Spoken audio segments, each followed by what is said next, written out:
You're about to listen to TADPOG. Tyler and Dave play old games. It's a comedy video game podcast. We would like to stress that the hosts are not experts and are really just very crass commentators. Seriously, this is an explicit podcast that happens to talk about video games sometimes. So please enjoy this pretty okay podcast with Tyler and Dave.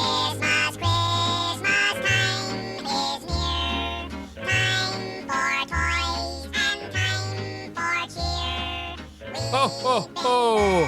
Hello! Oh no, Internet! It's Santa and his elves. And he's home alone. Welcome to a special on Christmas Day edition of TADPOG. Yay. It only happens, every 5 or 6 years, maybe? 12 for sure. We're At 12 least on 12. the record. So today we bring down the finale of our movie game SNES list with the final. Oh, I thought of one more. Okay, that's fine. There's one more movie. Actually, there is. That's very on brand. Yeah, that is. The final but not final. V2 _ final dot podcast.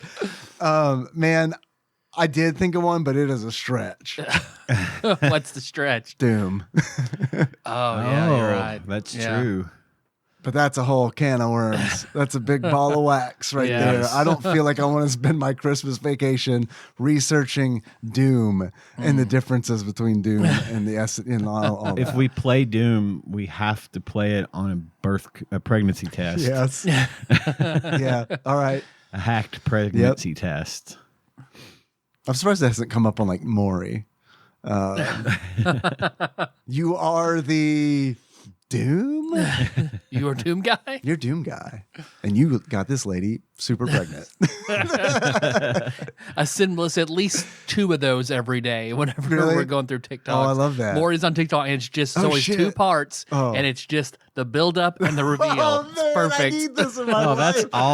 that's all we need. It cuts to the chase, gives the super dramatic, like, I ain't this father, Nice. to blah, blah. Oh, You my God. are the father. And then, one of them runs out. And Oh, man.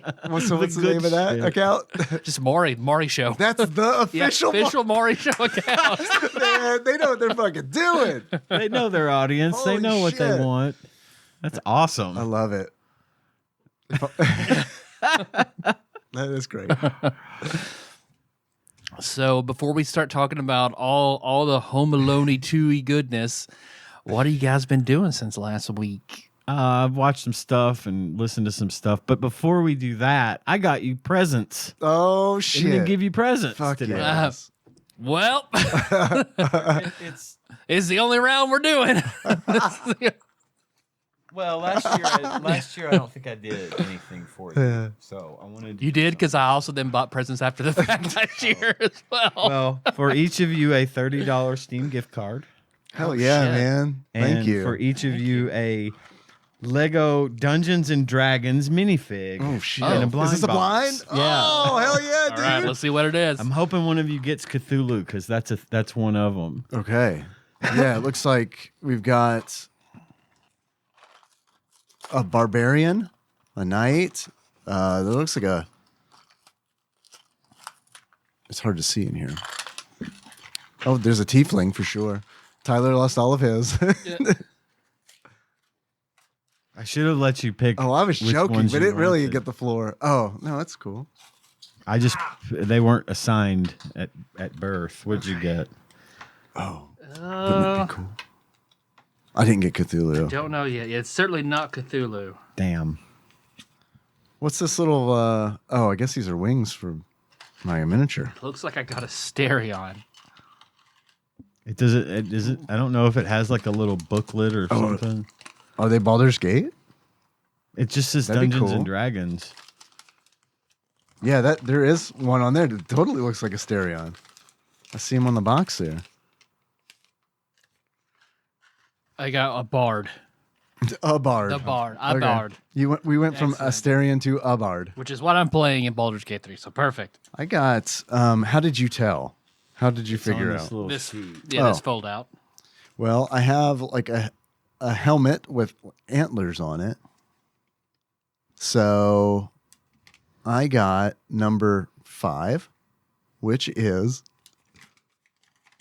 I feel so fucking old right now. My eyes are so shitty, and also it's Here, you want dim some in here. light? Yes, sir. I got that guy. Does it not say what it is? It just says 5. I got 5. You got 5. Yeah, it's the best I can do. But he's got horns, yellow. Yeah, they're like Druid. antlers. This is a druid? Yeah. I don't know how you know. Cool. Because he's got planty stuff. Oh, And yeah, a- it looks like and he a is bird. holding, like literally holding a rose. Yeah. The Cthulhu one has a little pet brain, I think, that runs around with him. It looks like a brain Nice. on legs. Oh, what are those called? They're in Baldur's Gate. Yeah, you get a little I've companion. seen I can't them. remember I what it's can't remember called. what they're Yeah. called. Yeah. Well, thank you, dude. This You're is welcome. Yeah. fucking awesome, Thank man. you. And man, the this is not a paid promotion, but the Steam Winter Sale is going on right now. I know. That's why I got you gift cards so you could buy something cool from Yep. Steam. Hell yeah.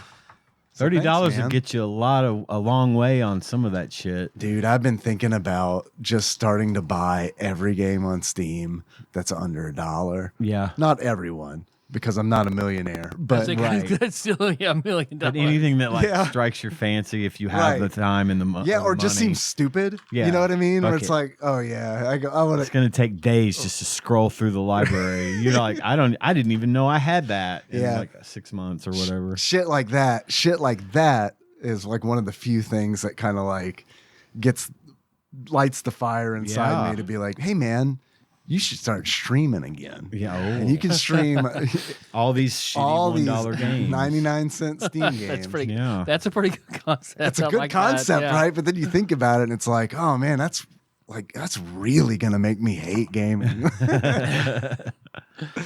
I mentioned last week that I was reading Morningwood. Everybody Loves Large Chests. Yeah.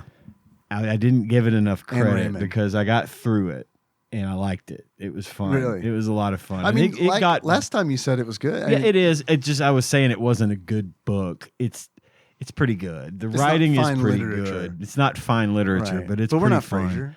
And I had a good time with that. And to the point of getting the second book called Fizzle Sprocket. Everybody Loves Large Chests. And Raymond. Yeah, and Raymond. It's better, actually. It's getting better. And there was this thing. I was listening to some shit on the way over tonight that actually made me laugh out loud. Just because it was so funny. And it's a little bit more. These books are made for audiobook format, so there's some Right. sound effects and some Because stuff this is like Dungeon that. Crawler Carl people. Yeah. Sound Booth Studio is what they're called. And there was some shit in there that made me laugh out loud.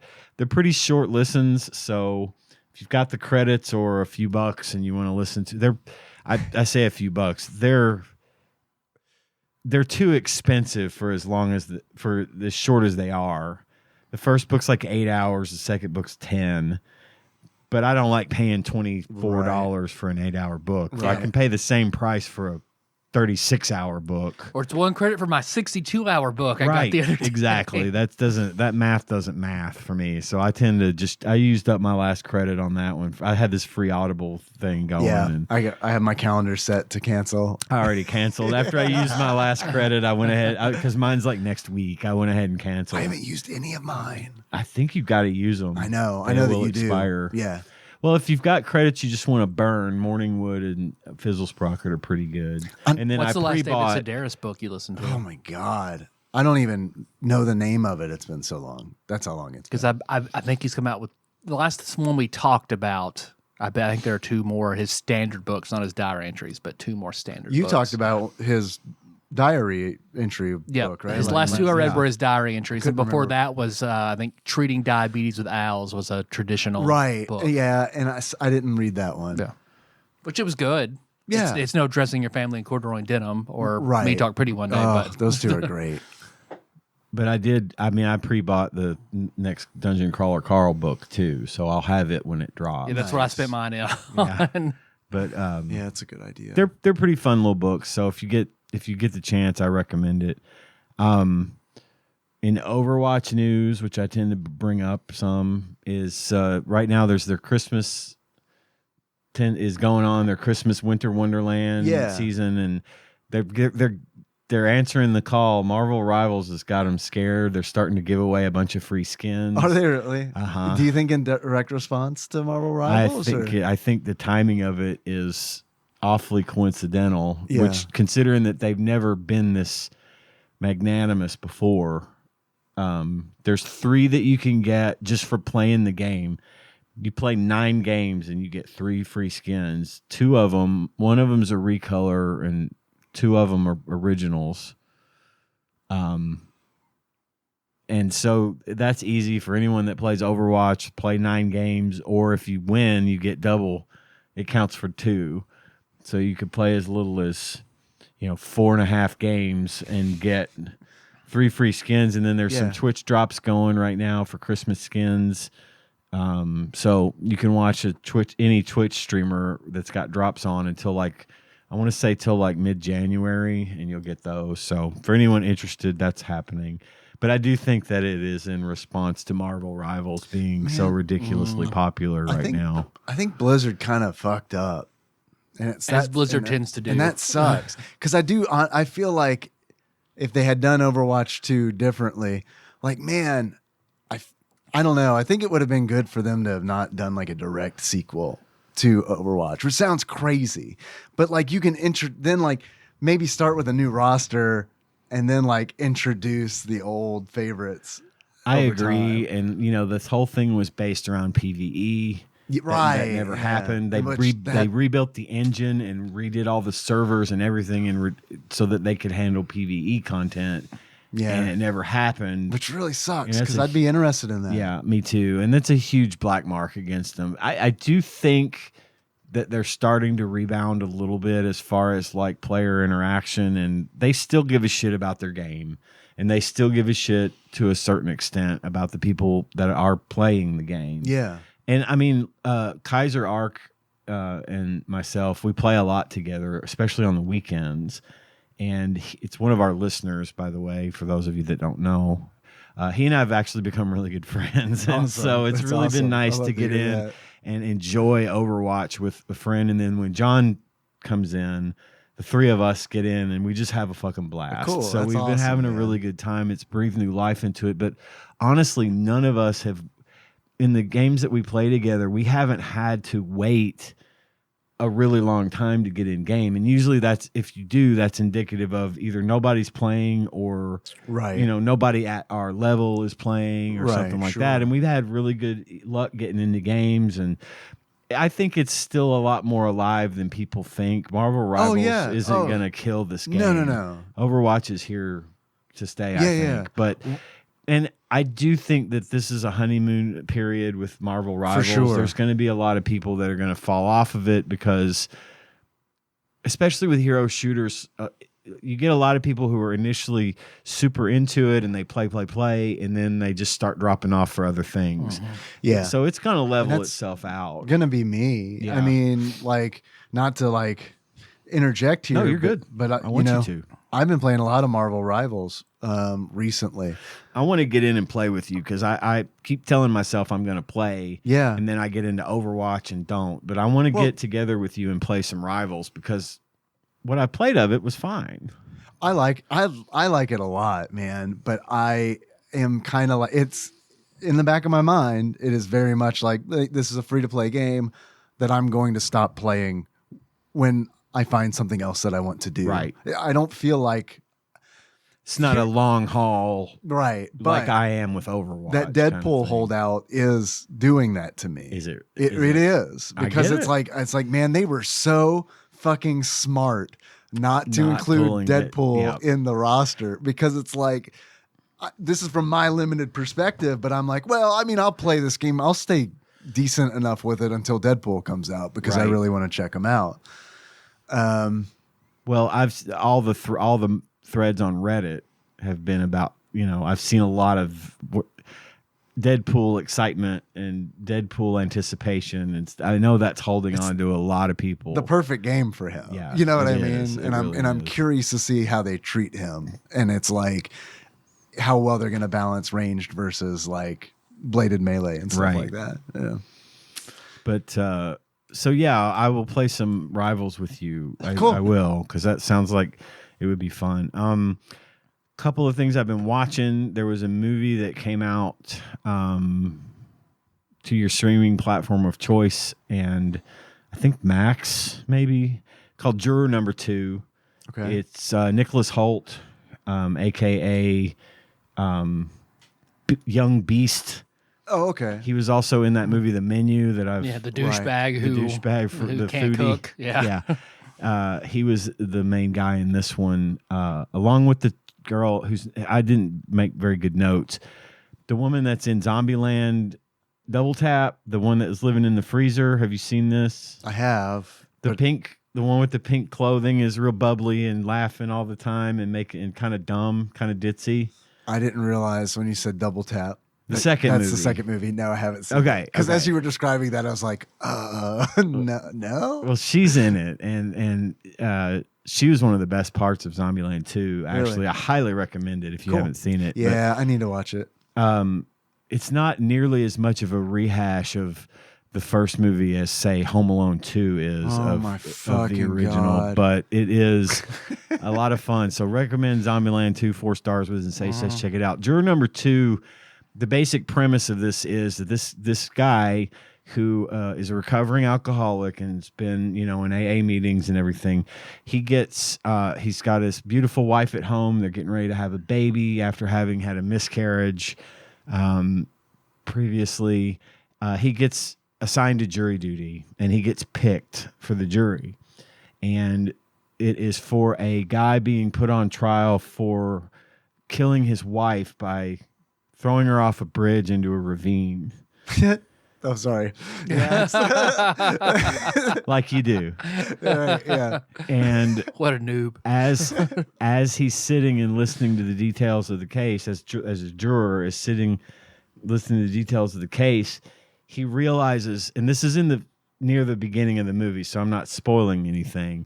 He realizes that he hit something that night on the road and realizes that he is probably the one that killed her. Thinner.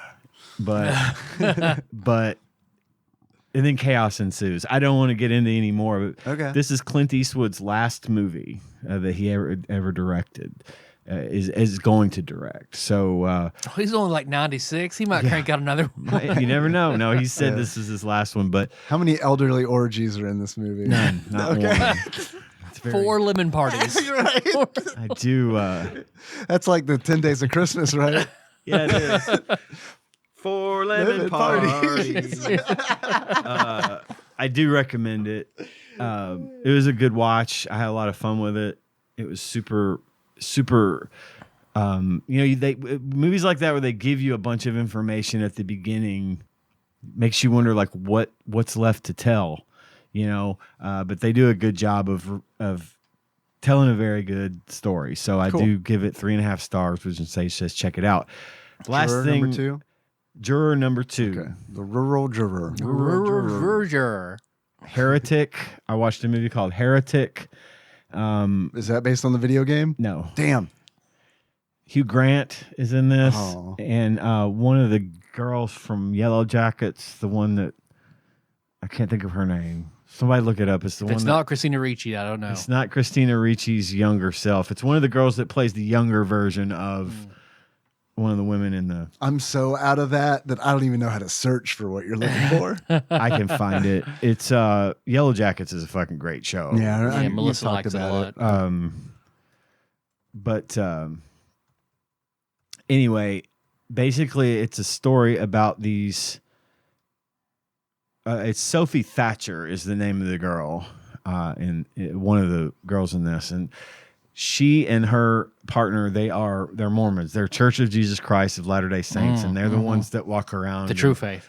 the true religion. They try to walk around and go to your door and knock and give you pamphlets and try to get you interested in their church. And their whole thing is they've been sent to the home of someone who had inquired to them about the church. And so the church sent these two to go talk to him. And when they get to his house, he is it's Hugh Grant, and he invites them in to sit down and let's talk, let's get some information. And they're like, well, we can't come into your house unless we meet your wife. She has to be in the room with us while we're in your home. But it's like pouring down rain, a storm's coming, and he's like, well, just come in, I'll go get her. And then chaos ensues. I don't want to get into it, but it was fucking great. Is this a new movie? It's pretty new. Okay. It should have, I can't remember. I don't know if it's on any like official platforms, but it is on. How many Mormon murders do you think choice. it would take before they stop knocking on doors? I don't know. Well, or if it would ever stop. I don't know that it would stop. I don't know that it would. And they're not going to stop doing that. But That's just take it to heaven. Straight up. Listen, I could listen. If you die while you're while you're door knocking, you go right in. Yes, you do. I think that is right. Yeah, I think I read that in the Bible. It was in Fallout somewhere. Yeah, it was in Fallout. It was in one of the Conan the Barbarian knockoff comics inside of Fallout, actually. Grognak. Thank you. But it gets it gets into theology and religion a lot, and it's surrounded by a very tense situation that a lot of the ideas being spoken about in this movie by Hugh Grant are things that I've been saying for years. And it was weird to hear that coming back at me from a source not in any way related to me. An external source. Because I don't do a lot of research on it. I just have opinions about things like this. And it was interesting to hear. I don't do a lot of research, but I got a lot of opinions. Yeah. Well, I just USA. I know how that sounds, but I'm fairly well educated. Yeah. And I have feelings about things that I believe in that most people probably wouldn't necessarily share that belief because it's non-standard. Sure. And hearing that almost verbatim said back to me was sort of validating. Under the circumstances, it didn't make me feel great. Under the circumstances that are going on in the movie, that part didn't make me feel great. But the upshot to that is I could listen to Hugh Grant speak for an hour or four, and I love his voice. Dude, the reason I asked if it was a recent movie is because when you say Hugh Grant, it's like, well, that could be specifically from like two very specific time periods. Yeah. This is the now. And this man, is not Love Actually time period. This is the recently. He's great in the Dungeons and Dragons movie. He's so good in that. He's like perfect for cast perfectly. He was perfectly cast. And Tanya and I were watching this Heretic, and we were talking about Hugh Grant, and I was like, God, he was so good in Dungeons and Dragons, and she's not ever seen it. I'm like, oh, you should see it. Because she loves Chris Pine, and she loves fucking Hugh Grant. Chris Pine's great in it. He is great. That's actually a really good movie. It's a really good movie. I enjoyed it. It's a really good movie. But we had a good time with Heretic. I definitely recommend it. It's an A24 film for what it's worth. Yeah. 4 stars with Sensations. Check it out. Cool. Give it a watch. I think, especially Tyler, I think you might dig it because I know you are a theologian. Deconstructed. To a great deal. And I know that you would have things to say about what's going on in there. Went to theology school by proxy. Exactly. The last thing I wanted to bring up was this show called Arcane on Netflix. Oh yeah, everyone keeps telling me to watch. It's League of Legends, which is the only reason I haven't watched it. I don't know anything about League of Legends. I'm just scared I'm going to start playing that game, and I don't want to do. I don't want to do that. For what it's worth, this doesn't make me want to play the game. Okay. But I have enjoyed the show. What's it called again? Arcane. It's on Netflix. There's 2 full seasons. I'm actually an expert on Arcane by proxy of naked women on the internet. Right. So so I think I might know a little bit more about this than anybody in the world. I've played my share of wizards. You can say I'm somewhat of a master of the arcane. A bit of an arcanist, if you will. I've only gotten through like 2 or 3 episodes of it. It's an animated show, and the animation is beautiful. Yeah, it does look good. It's super. It feels like this really interesting and beautiful blend of CGI and actual like drawn animation. Yeah. The expressiveness of the characters is like, I can't believe how good they got. That looks really, really good. And like, I don't really have, so far I've enjoyed it, but I don't really have any comment yet until I finish what's out there. Man, you're making me want to watch it. I'm trying to make you want to watch it because it's a good show so far. But then I'm going to start playing League of Legends, and then I'm going to I have a policy to not sue friends that I'm going to break it. This is not my fault. I can't. This is not my fault. I didn't say you have to watch it. I've been watching it, and it's pretty good. The toxic fandoms, I feel like I've heard the worst about League of Legends. Same, yeah. So, yeah. Which is why, and which is weird. It's a double-edged sword because on one hand, I'm like, oh man, that kind of makes me want to check it the fuck out. Well, they've had this. And then the other hand's like, no. Had people at work and both my sons like, hey, have you seen Arcane? Mm-hmm. Have you been watching Arcane? I'm like, I don't know what the fuck that is. It's a League of Legends cartoon, animated series. I'm like, I wouldn't even know where to begin. I've never played League of Legends. I don't know the first thing about that shit. Oh, you don't have to, but you should watch. You would like it. Well, they're right. I like it. Which I've heard is very true. I mean, I had so many people tell me to watch it as well, or recommend it as well. And it's like, they don't know anything about League of Legends. Well, I do recommend it right now. Unless something changes, it seems like it's going to stay pretty cool, pretty consistently good. But aside from that, that's all I've got today. What about you, Dave? What are you up to? So I have been playing some Marvel Rivals, and I played as all of the 1-star difficulty characters now. Nice. And dude, no one told me that Jeff the Land Shark. That's who Addy plays all that. How have I? Oh, of course. I know I brought up Jeff the Land Shark. You did, but what you didn't bring up to like reel me in completely into a game is his ultimate is, Dave, that you go. Oh yeah, you burrow. Did I not mention this? I don't think you did. If you did, go ahead. Tell.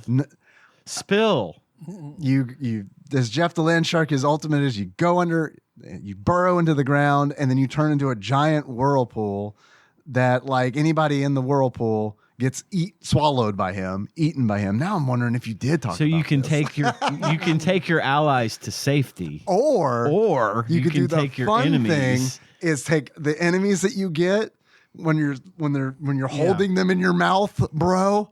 Is spit them off the side. Go run off the edge and do fucking Kirby from Smash Brothers, where it's like you suck a dude up and then jump off the ledge. You can do that, but what's fun is you can do it to however many people are standing in that giant whirlpool, which means that if you really like griefing people in video games, you can get it to where you're getting like 4 or 5 people per, and then just deleting them. Yeah. It's like there's no skill. It's just like, oh, you got them. Okay. You ran across. You committed suicide. Well, you took 5 of them with you. Exactly. Well, and what's good about that too is it's a great tactic on like a payload map where you pull all the enemies off the payload, and then your team runs in and just pushes or defends. That's good. That's good. You man. Get them away from the point. Yeah. But yeah, you're thinking off strategy. I'm thinking just pure fucking making people mad on the internet.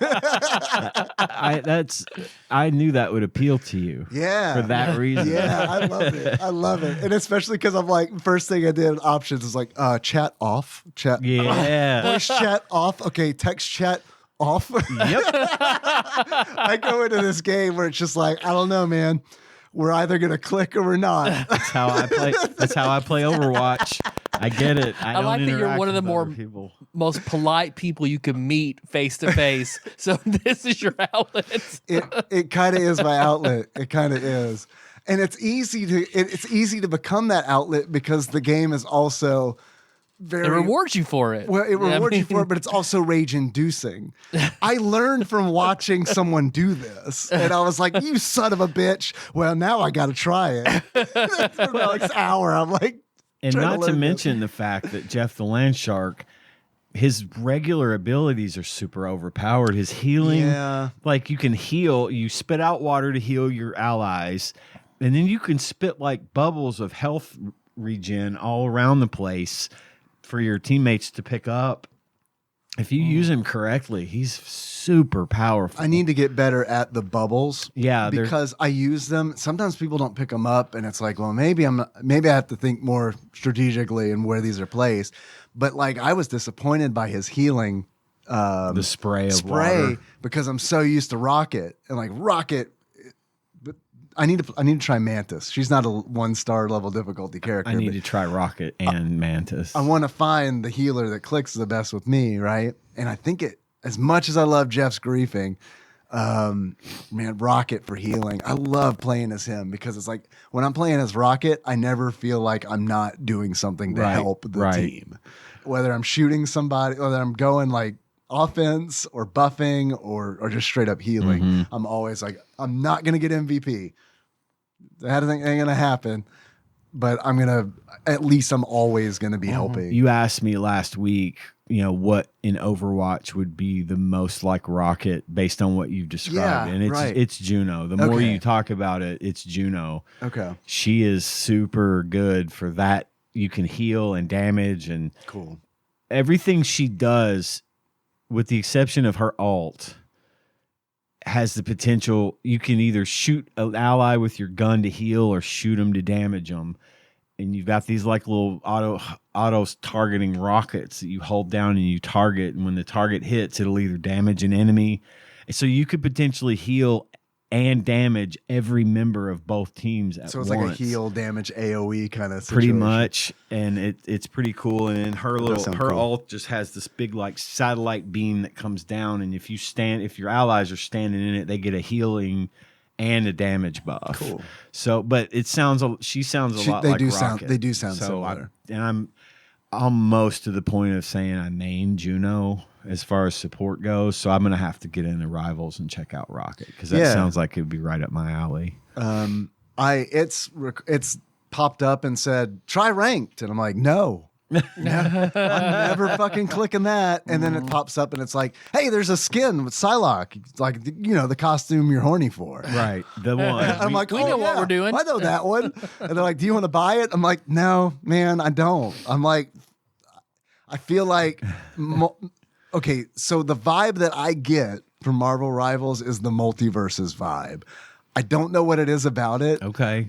Or maybe just playing multiverses, like... Speaking of toxic communities. Right. Oh, God. Yeah, I know. Boy. But like maybe playing what happened, playing that game and then it being like just all out of the blue. It's like, okay, thanks, everybody. The game's... going away for a while. Right. Like, I don't know why I get that vibe from Marvel Rivals, but I do. I don't think it's tough for me to believe that it's going to like live as long as Overwatch did. And right now it does feel to me, it's strange. It looks great. It plays great. It's got the right idea, but for some reason to me, that game feels like something you'd play on your phone.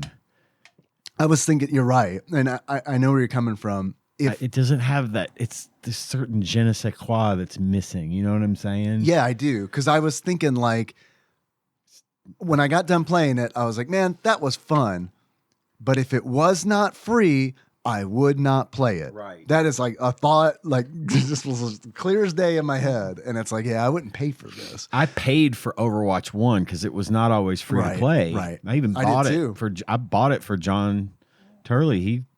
I couldn't get him in, but I paid for the game and bought it for him. And now, rest is history. But yeah, you're right. If it wasn't free to play, I certainly wouldn't be investing in it either. So I don't know. that's where I am on Rivals right now. I plan on playing more. Yeah. I think it's fun. Yeah. And it's really nice to be one of the, like, I treat it like this, where it's like, oh, okay, I got like 30, 40 minutes to play a game. Yeah, okay. And I'll just hop in and play that for 30 or 40 minutes. And then it's like, okay, I'm done. And then like just close it. And then, I don't know. It's like it's a nice little fix. Cool. So I mentioned on last episode that because of all this Marvel Rivals stuff, I wanted to read some comics. So I subscribed to Marvel Unlimited, which is like a whole bunch of digital comics. Yeah. And, that has been so much fun because it gives me the same vibes as like being at a flea market and like going through like old comics, just like browsing the covers and stuff is a lot of fun. That's because it's like, I don't know anything about this series or what the arc is or anything, but that cover looks cool. I'm going to just open it up and flip through it. Yeah. So that's been cool. I love it. I've been reading the Deadpool 1997 run on there, and it's been a lot of fun to like, because they make a lot of references in those comics, and never when I've been reading comics before have I been able to be like, oh, it says that this character is referenced from a Captain America number 318. Well, let me just go over to my Captain America box and look up, Yeah. So it's nice to be able to be like, oh, okay, I bet they have this on the app. Oh, yeah, they do. Okay. And then like, it reminds me of like, this is going to be a weird fucking metaphor, but it reminds me of like surfing the web in the 90s because it's just like going from like link to link to link where it's like, oh, okay, well, there's a reference in this comic to that comic and just kind of going around. That's been a lot of fun. Right now, it's $50 a year. Yeah, I didn't do the year. I did. I could have saved a bunch doing it by year. Yeah. But man, I know me and like this will be really fun for me for like a month. And then I'll be like, okay, that was cool. I got my fix. Because in a year, it's like, oh, I got an obligation to now do this for a whole year to get my money worth. Totally. Right. Yeah. But yeah, even at the monthly, I think it's like $15. That's not too bad. Yeah. No, it's not bad. I read the Marvel Comics Presents the series, the Weapon X series, which, man, that fucking rules. That's so good. It is like... It was published in 1990 or 91. And it is the story of Logan becoming Wolverine, essentially, Weapon X. But like not told from the perspective of him. So it's like, it's told from like the perspective of a professor and a doctor and an aide. Oh, the scientist that just fucking did it. Yeah. That's cool. The scientist that did it. And then, Weapon X gets loose and it fucking turns into a slasher. Like a horror comic. Yeah, I was going to say, it's kind of like when Darth Vader shows up at the end of Rogue One. Yeah. And it's fucking terrifying. Yeah, and you've never really seen Darth Vader in that light. Yeah. It's like, oh, damn. yeah. It is like that. It is like that. And it's like, it's crazy too reading it because it's like, is this political? Like, is this like the underlying purpose of this? Because like the scientists, like there's a security squad in this facility because it's like a government facility. And it's like, because Wolverine is the weapon that they're building, they don't want to really kill him. They don't want to destroy him. So they're sending like squads of their fucking security in to fight him with like rubber bullets and shit. And they're begging the scientists. They don't know what we know. We need you to authorize lethal arms. And then, then the panel like cuts to Wolverine just fucking absolutely like, I was surprised this was published because I was like, God damn, that's a lot of fucking blood in this comic from 1990. You said that just reminds me of like every diary entry in Resident Evil 1 where the scientists are we mutated this man with the most savage things we could. We've been poking it with a stick for 3 days now. That his lock looks a little loose, but we're not going to worry about it. Well, I hope nothing happens. Dude, it is, totally that. Or my umbrella boss said I can't touch it if it does. I want a ROM hack of like, instead of a tyrant Wolverine, it's Wolverine. And he looks totally out of place and goofy. Or someone just dresses him up as Wolverine. Tyrant wears the yellow suit.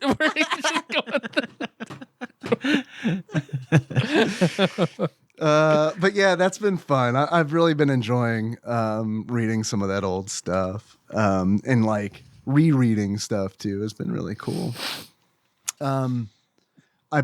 So the winter sale is going on with Steam, which I had mentioned previously. We had mentioned previously. So I've been trying real hard not to buy stuff. That's going to change. There you go. Thanks to this gift card. Thank you. You're welcome. Yeah, wait till next week. Yeah. Well, so I was like, I'm going to spend a little bit of money. It's a little bit of money. And there was this game on sale that I've wanted to play for a long time called Cursed Castilla. It's a Ghosts and Goblins like if you look it up, you'll immediately be like, oh, they made a Ghosts and Goblins game. It's very cool. It was originally came out in like 2012 for free. And then the game came out for purchase. An extended version of the game came out to purchase. It's an indie game, but it is. I got it for like $2. It is. There you go. It was a lot of fun. A little over budget, but sounds pretty good. A little tiny bit over budget. Oh man, they made it. They made it Ghosts and Goblins cloned. They did. It's literally. That's awesome. That looks good though. Yeah, it was a lot of fun. It took me. It's not very long. It took me 2.5 hours to complete like the game the first time, but they give you a reason to go back and play it again, and that's like I beat it getting the worst ending possible.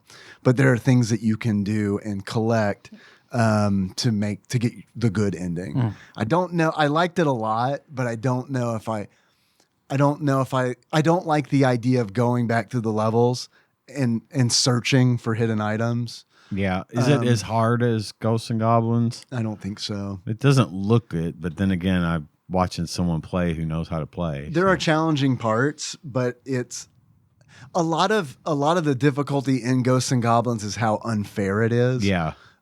This game manages to do Ghosts and Goblins, but it feels a lot more fair. Like for instance, in Ghosts and Goblins, if you get hit twice, if you get hit first time, you get hit first time, you lose armor. And then another hit and you're dead. This Cursed Castilla gives you like 3 hearts. Okay. And it's not uncommon to find like meat in a chest to refill a heart. So it feels a lot more fair. Otherwise, it would have taken me a long time, longer than 2.5 hours to beat this. I do wish they kind of had done like the Ghosts and Goblins thing where like instead of going back to the levels and searching for these items that'll give you the good ending, I do kind of wish they would have been like, it's just a loop. And it's just you have some kind of limitation or something on the next loop. I think that to me, that fits my play style a lot better. When you die, it just says rip. Yeah. Which reminded me of some fucking DOS games I used to play as a kid. It does. I could see that. It kind of does, honestly. Like, I don't mean this as a knock to the game. I think it's really good. But to me, it gave me like vibes of playing like good PC ports. Yeah. Like it feels like a good PC port of Ghosts and Goblins. I can see that. It's a weird sentence. But I meant it. And then I started playing. I never finished Elden Ring, and for whatever reason, it's because half of Tadpog Sweethearts, Nicole Nance, was talking about it because she played it recently. It made me want to like check it out again and do like something completely different because I really liked that. I spent 40 hours on Elden Ring and like only beat one boss, and it was just because I liked exploring so much. Weird. I usually don't like exploring in like games, but like the horror the horror atmosphere to this really does it because it's like I'm just really curious what the next fucked up or horrible thing I'm going to see is going to be. So that keeps me going. But I'm playing like a spellcaster this time. Last time I just I didn't know what I was doing. And I fucking searched online. I was like, just give me builds. I don't want to think about, I just want to enjoy this game and like use somebody's build and not like, I don't want to think strategically. Yeah. I just want to see what this game has to offer. And that's been a lot more fun because I'm not so anxious about like, oh, did I fuck up? Did I make an unplayable character? Yeah, that's what, yeah. You know what I mean? So yeah, that's relieved that anxiety. And it's like, okay, all right, cool. Now I'm playing as a sorcerer, which like many times playing it, I've said, you go squish now, because that's what it feels like sometimes. I didn't realize. I'm on Elden Ring TikTok a lot. Oh, really? Like, everyone talks about how, mage builds are fucking primo. Good. All right. Well, cool. I'm glad to hear that. And that's pretty much it. Sorry I'm talking so much. I'm hyped. You're good. It's like one of my segments. I brought some things. I got some gifts. Nice. Yay. All right, for Ian, to commemorate the beginning of your journey Nice. of watching One Piece, I wanted to. Awesome. damn. Thank you. You are welcome. Monkey. Hell yeah. That's a cool one. I'm excited. And Tyler, I hope that you don't have this, but I bet I don't. okay. Well, I know you like. I haven't bought a book in a long time, so. I know you like the Adventure Zone. Oh, yeah, dude. I saw this. really thought about getting these. That's awesome. I saw this and it looked really cool. Oh, and it's my favorite arc. Awesome. I'm It glad. is. It really is my favorite arc of this whole. Man, the Suffering game is fucking great. I remember you mentioning it, and like, I think the art is really good in there. It suits. Thank you. This is great. It does suit the show. Because I was like, it? if I do buy one, I'll probably just get the Suffering game one. Cool. So that's perfect. Well, shit. I'll apologize to Melissa if you start buying a whole bunch of these. But yeah, man, I thought it looked really cool. And then I've got one more thing for all of us. Oh, boy. For all of us to share. For all of us to try. For all of us to share in the joy of Oh, no. I heard about this. I remember this. Archie McPhee's possum-flavored candy canes. Hell yeah. Hell yeah. This is the creepiest. I'm going to be real harsh on this if it doesn't taste like possum. This is the fucking like creepiest 1940s style like art on. It really is.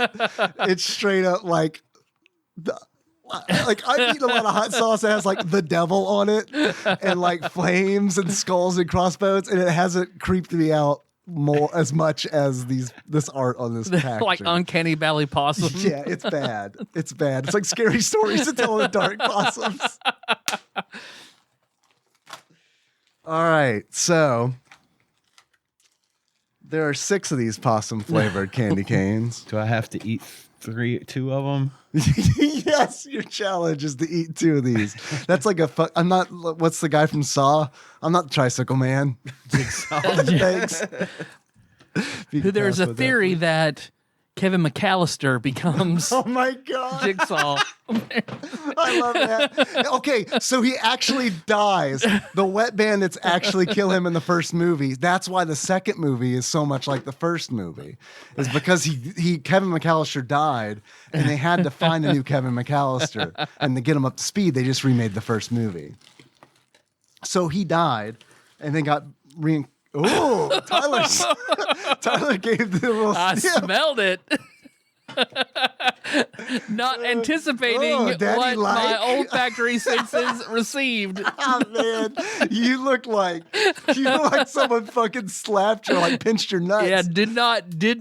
It's like drinking a Coke and it turned out to be Sprite, you know? Oh, I'm gonna smell too. Holy shit! This smells this. like body odor. Can I eat this?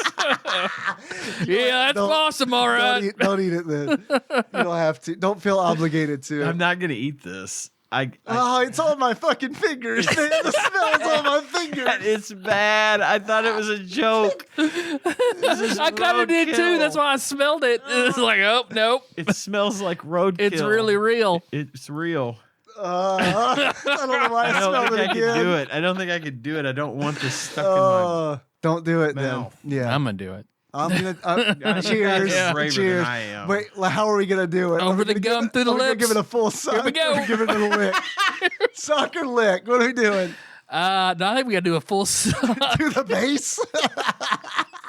You gotta go all the way down to the curve. All right, let's throw this bitch. All right. 1, 2, 3. This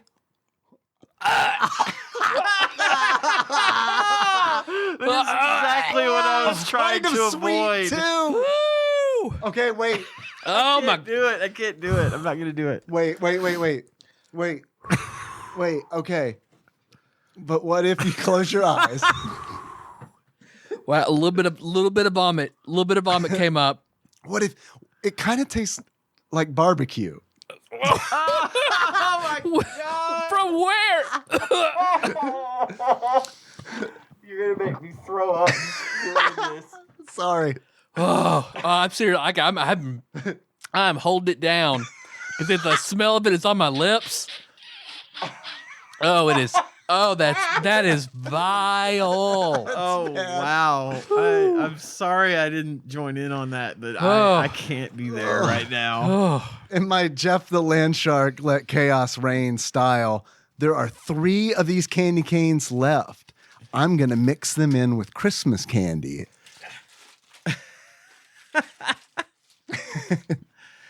Some old Sour Patch Kids to cleanse the palate. That is a good You idea. want some? Yeah, if you don't mind. We gotta take the open ones and throw them away because they actually smell. I stuck mine in this old 7-Up can. Do you want to pause and we can take care of that? No, it's okay. Are you good, Tyler? I'm definitely gonna try to get Choco Chica to try that. Oh, Yep. give her a fresh one. Even though I just sanitized my hands. I don't know, Ian, if you want. I'll just leave it here on the table. There we go. Oh my God. It's rough. I'm so sorry for y'all. I'm so glad though that I was too chicken shit to try that. Well, we haven't done something like that in a long time. Ooh. Usually it's been spicy or sour, not just gross. TADPOG deep cut. Like not even all the expired candy and food that I ate was that bad. Where did you get that? Okay, so I don't know. I found it on the side of the road. A guy in an overcoat is like, "What you buying?" no, it was weird. I bought More it. of those. I still got some lingering. I bought it from a shop. Shaman. There you go. Yeah, I bought it from a shop, and then as I was driving away, I don't know, maybe like 2 or 3 miles away, and I was like, shit, I could use another one of those boxes to really terrorize my family at Christmas and mix them in, and then I could also do it in public places and just like go to the mall, like throw one in one of the bowls. So I turned around to go back to get the other box. And then the shop was gone. There was an old abandoned building where the shop was that I bought. No. These Sour Patch Kids are good, though. Thank you, sir. Yeah, they're only about 6 months old, but they're still fine. moist somehow. They're kicking. They're actually more moist Moisture. than they should have been. They're usually a little dry. Still lingering. Fuck. We need some of that final boss sour to get that. Did you have That's why I reached for it. It's empty because I was gonna Man. It's just like acid cleanse your tongue. Gonna get some of this hand sandy? Ooh, you rub it in your mouth. That was really bad. the gin smelling hand sanitizer in my mouth is much better tasting. That is vile. But in reality, I got it at a Secret Santa or a Dirty Santa, a white elephant, whatever you call it, at work. I stole this from somebody. Did you? Yeah, I could have stolen. What did you give up for it? Well, I hadn't gone yet. Okay. Yeah, I it got was you. my turn. And weirdly enough, no one stole them from me. But yeah, and they were all surprised. that I wanted them. And they're like, what are you going to do with those? I was like, feed them to people. Friends. Or total strangers. I'm kidding about the public candy bowls. There's been a lot of shit in the news. I don't want anybody to think that I'm not gonna terrorize the public. That stays on the internet, does not go into public. Yeah, it stays in online video games. Tyler, what have you been up to?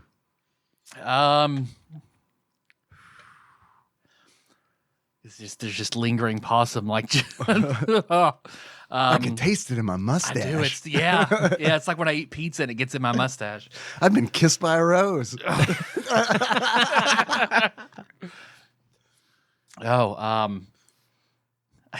It's inhibited my ability to lost my process. short-term memory. Okay, guys, this is like Hot Ones, but instead I give the guest progressively grosser candy canes. Well, you got to know that there's got to be other gross candy canes. That if there's this type, then certainly there's garbage flavored ones or something. Mr. Harrison Ford, thank you for being on TADPOG. If you would like to try, I have a elephant semen flavored candy cane. That doesn't taste anything like elephant semen. At least they could do is try. Not a lot of work, getting geared up for the end of the year. I'm on vacation now. Same. So I took off Friday and through the week. Hell I probably still have to pop in and catch up some books and stuff like that for the end of the year closing. But that's awesome. other than that, I'm just trying to clean, organize, shit like that. I've played some Baldur's Gate 3, which I bet I'm at the point that I have just rage quit the game and taken a break and reloaded and rage quit again and reloaded because, one, I'm trying my best to talk my way out of everything. Sure, yeah. Everything, constantly. That's why I enjoy it much more as a bard, just trying to figure out what speech check, reset, see what option I need to go to get to this, to just try to not ever fucking fight anything. I like doing that. And I was busting my ass in this goblin camp to do everything I can to not fight anything. Like I was stealing keys and talking my way out of it. I mean, all sorts of shit. I tried not to use my Illithid powers or fight anything. Dude, I tried to not use the Illithid powers too. Sometimes you have to. There's no other option. If you don't want to fight, you have to. Yeah. Yeah. So it's like that for fighting. You can't passively get through the goblin camp. If I want to save the druid, you can't, and it pisses me the fuck off. Yeah. Like no matter what I did, I had to get in that. I got through the whole thing. I even got into the Underdark. No battles, no nothing. Great, cool. When I go to save the druid, no matter what I do, if I save him, he gets out and starts a fight. No matter what, he starts a fight. So you have to fight that battle. Okay, cool. So that he doesn't die. Right. Yeah. Right. Yeah. Even like if I talk them out of it, like I talk them into just let him go. I'll take care of him. Okay. As soon as he busts out, he just starts killing people. So you have to fight no matter what if you want to save him. Or if you kill him, I guess you can avoid the battle. But I want to save the camp.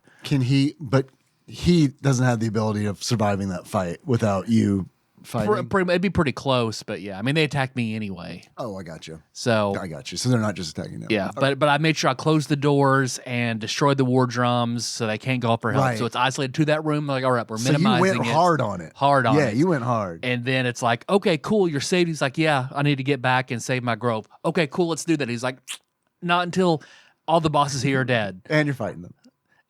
But it's like, okay, one, I went out of my way not to kill like the goblin shaman woman, right? Which I found now out you have to fight all of them. You have to fight all of them. Oh, I didn't know that. So I go in and I close the door, kill her in one turn so she can't call for anybody. Off scot-free. Okay, I'm cool. The hobgoblin, no matter what, he turns the camp when you fight him. No matter what, there is no way to get out of it. If you fight him, he calls the camp. Because I went through and I made sure I closed all the doors. I got the war drums, made sure no one could call for help, killed him, and then I noticed the whole map is red now. It's just like, God damn it. This is what I was trying. And then so like now I'm trying to maneuver my way over to the drow to kill her. But now the whole camp is like, if anybody sees me, it's fucking on. So I just rage quit so many times. A sign of a fun game. Yeah. I mean, I like it and I don't like it at the same time. You keep coming back despite how pissed off it makes you. I did like when I fought the hobgoblin, I just ran up in the rafters and then just fucking blasted them from below with arrows and spells. And that's fun. They're trying to crawl up to me, and I'm just before they can even get to me, it's over. Nice. Yeah, the combat in that game I feel like is pretty fun. But I've noticed like if you have 1 or 2 bad turns, it's fucking over. Like I fought these gnolls, and it was just like it was very important to kill one. Rolled a critical miss, and then instead he turns and takes 3 attacks and kills 2 people. Or this one roll, he had 1 hit point left. And, I like that. I can see that not everybody would like that, but I don't know. I like because for a few different reasons. In the old Baldur's Gates, like man, it would be fucking. You'd like lose a party member like that. Like, I mean, someone would fucking blink and it'd be like, oh my fuck, my wizard's dead. Yeah. So I don't know. I like it when it feels dangerous. And that's what it takes is to get my fucking ass handed to me a couple times to be like, fuck, man. Like, this is like, it makes it feel like it's high stakes. When I finally just approached the Knoll battle from to the side instead of from the bottom, then it was much easier. Yeah. Cool. Well, that does suck about not being able to passive your way through the goblin camp, especially because I feel like I should be able to. That was a lot of work because that's a big camp. This is not like a small tiny camp. And I want to be able to like go back to it and stuff. Dungeon essentially. Yeah. But besides that, now just getting ready for Christmas. So as soon as I'm done here, Melissa and I are going to start wrapping presents and shit. So yeah, we have to wrap presents still too. Because tomorrow, that starts. I was telling Ian, it's game on for all the places we have to go starting tomorrow. So all the places you have to go. Yep, because we got to go to both of Melissa's side and I got you. Yeah. So what were you saying, Ian? I'm sorry. I was just going to say Tanya's handling all the wrapping for us like she usually does. So I've gotten off on that one pretty easily this year. I try to help. I do too. I try to help, and I'm told to stay back. Yeah. I'm very good at rapping, but she has a very specific way she likes to do it, and I don't like to get in the way of it. And if she doesn't require my help, then I just abide by her wishes and stay out of her way.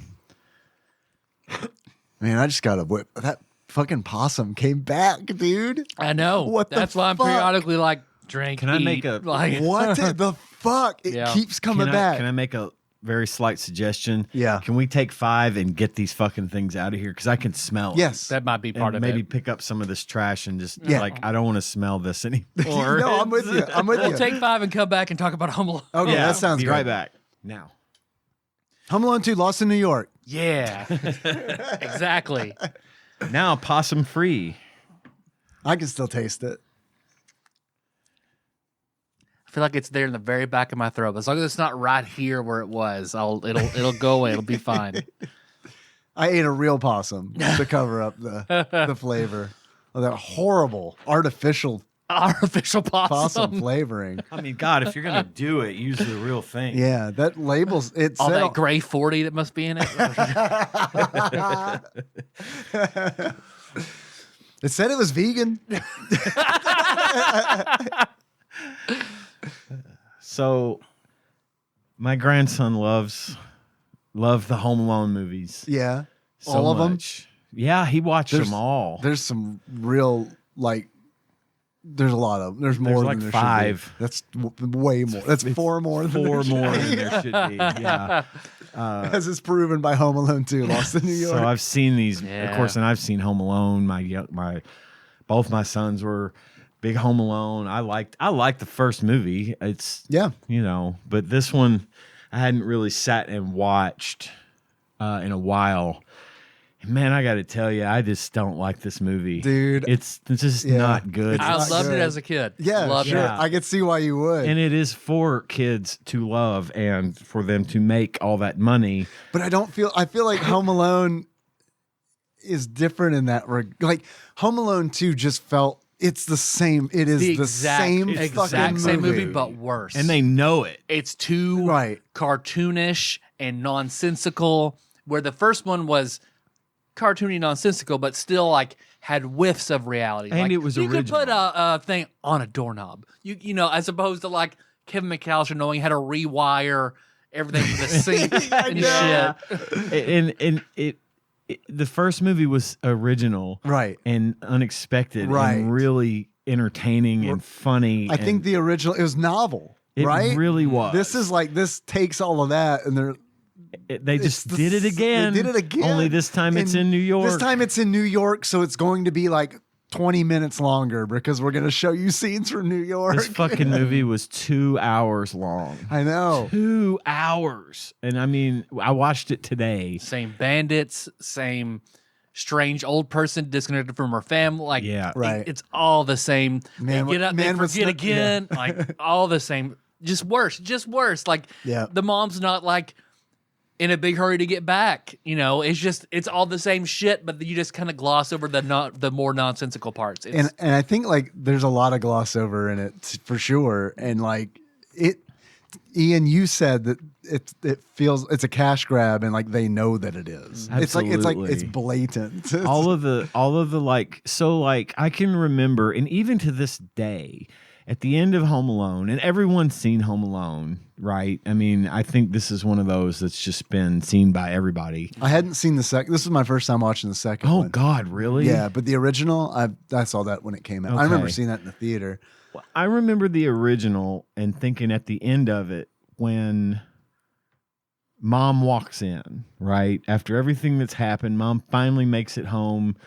They kind of do the planes, trains, and automobiles thing with Mom, and she gets home, and there's this moment where she comes in the house, and Kevin really slowly turns around and sees his mom there after he has basically said, because the kid believes that he wished his family away. Yeah. And there's this kind of a tearjerker moment, right? Where he sees his mom and this relief kind of floods over the viewer.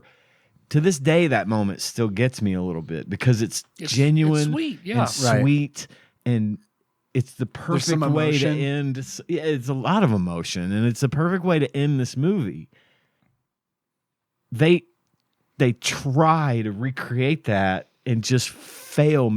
You can't do it again. You just cannot capture that again. This was him living it up in the Plaza Hotel and being a narcissistic little shit who knows fucking better, who knows I should have called an adult the instant I realized I was in New York. As a man with a 10-year-old, there were several moments because Henry was watching this. Was he? Yeah. And there were a few moments in the movie where it's like, hey, if we're ever in a situation like this, you could call me, right? And I know they don't have like cell phones. I told Tanya, this is one of the many movies I've seen that have not aged well, but cell phones would have changed everything. Yeah, it would have been an entirely different movie. The way we live today with mobile phones at our hips at literally 100% of the time, and I have the ability to call anyone at any time. This would have obviously they would have had to come up with some MacGuffin about phones not working or something. And this movie would, because they took every fucking opportunity to be like, okay, we know what you're going to think. How in the world did Kevin not know that he was on the wrong flight? Well, you see, he put on headphones before it was announced where the flight was headed. We thought about this. You see, us, the writers. Who didn't have to really work that hard. The guy next to him, who he said, you have fun in Florida, doesn't speak English. He speaks French and doesn't stop. It's the perfect You see, that's storm. why Kevin puts on the headphones. it's one of those where it's like, man. And the Wet Bandits, oh yeah, they're in New York. They're in New York at the same time. Just so happened to be. And they're going to rob the toy store. The toy store. That he goes to in his limo with his pizza I love how Tim Curry says pizza. Cheese pizza. Your cheese pizza. Yeah. Tim Curry Best is part of the movie. the only good part of this movie. Truly. Well, there's one part at the very end where I don't know if you caught this. Maybe At not. the very end when they are in this fucking presidential suite of the hotel. Yeah. And the toy store guy had brought all the presents. Right. And they're all like looking at the presents and seeing who's going to open what. And Yeah. Buzz tries to get everyone's attention. Oh, he tries to whistle? He tries to whistle Yeah. and he goes, Yeah. I actually laughed out loud. Yeah, at that was good. because I'd never caught that before. That but was good. I wonder if that was ad-libbed or if that wasn't, probably because I don't think the writers of this movie would have thought of something that funny. Unless they were trying to explain why, like, Kevin didn't hear Buzz whistle when he got on the plane, the wrong plane, because Buzz can't whistle, you see. They got so Well, I thought it was even worse whenever like the mom gets passive aggressive. Well, I doesn't hope it doesn't happen again to you. It's like, Yeah. Oh, dude, when Kevin like realizes he's in New York City where he's not supposed to be, he's supposed to be in Miami, and then the I don't know, not a flight attendant, but it was Ali Sheedy, yeah, it was Ali Sheedy. the counter attendant for the airline. Yeah, I had to be like, Henry, see, what Kevin should have done when that lady asked him if everything was okay was say, I got on the wrong flight. Can you help me? right. Not be like, well, I stole my dad's money, so I'm going to buy a limo. And Yeah, I and got this again, recording device with his voice on it I so that know. Oh that my I can God. rewind and hit play perfectly, Right. I gotta tell perfectly you- to the exact moment I needed to play. oh, was- my credit card. There was no child in that I know of more disappointed in the fact that the talk boy doesn't work the way that it works. My son got one. Oh, Brandon had one and tried all that same shit. It doesn't work? It's just a fucking. It's a tape recorder. No. That's all it is. No. And in the movie, they make it look like some shit Batman would have. It does. Yeah, it does. And that was Got not some more the talk case. boys. What if this movie was made? Because like some toy exec was like, "Fuck, we're not selling enough talk boys. Get John Hughes on the phone." Which I think they just stamped his name on this one. I don't know that John Hughes had much to do with this one. Well, I think he might have been a producer or something. I don't know. I think he was a producer, but I didn't know that he wrote the first 50 pages of Dumb and Dumber. Yeah. And I got didn't know that greenlit either. until I was looking up Home Alone stuff and someone mentioned wow. Yeah, he was. that. And he passed it off whenever everything shut But down. that went to Farrelly Brothers, which is like, I didn't know that was a Farrelly Brothers movie. So I was really Did interested. they keep like any of his stuff? Or, Yeah, they used the. So they used what he wrote. just divorced himself from it entirely because his production, everything about it shut down, and he just like, you guys can have this, just take me off of it. Yeah, Wow.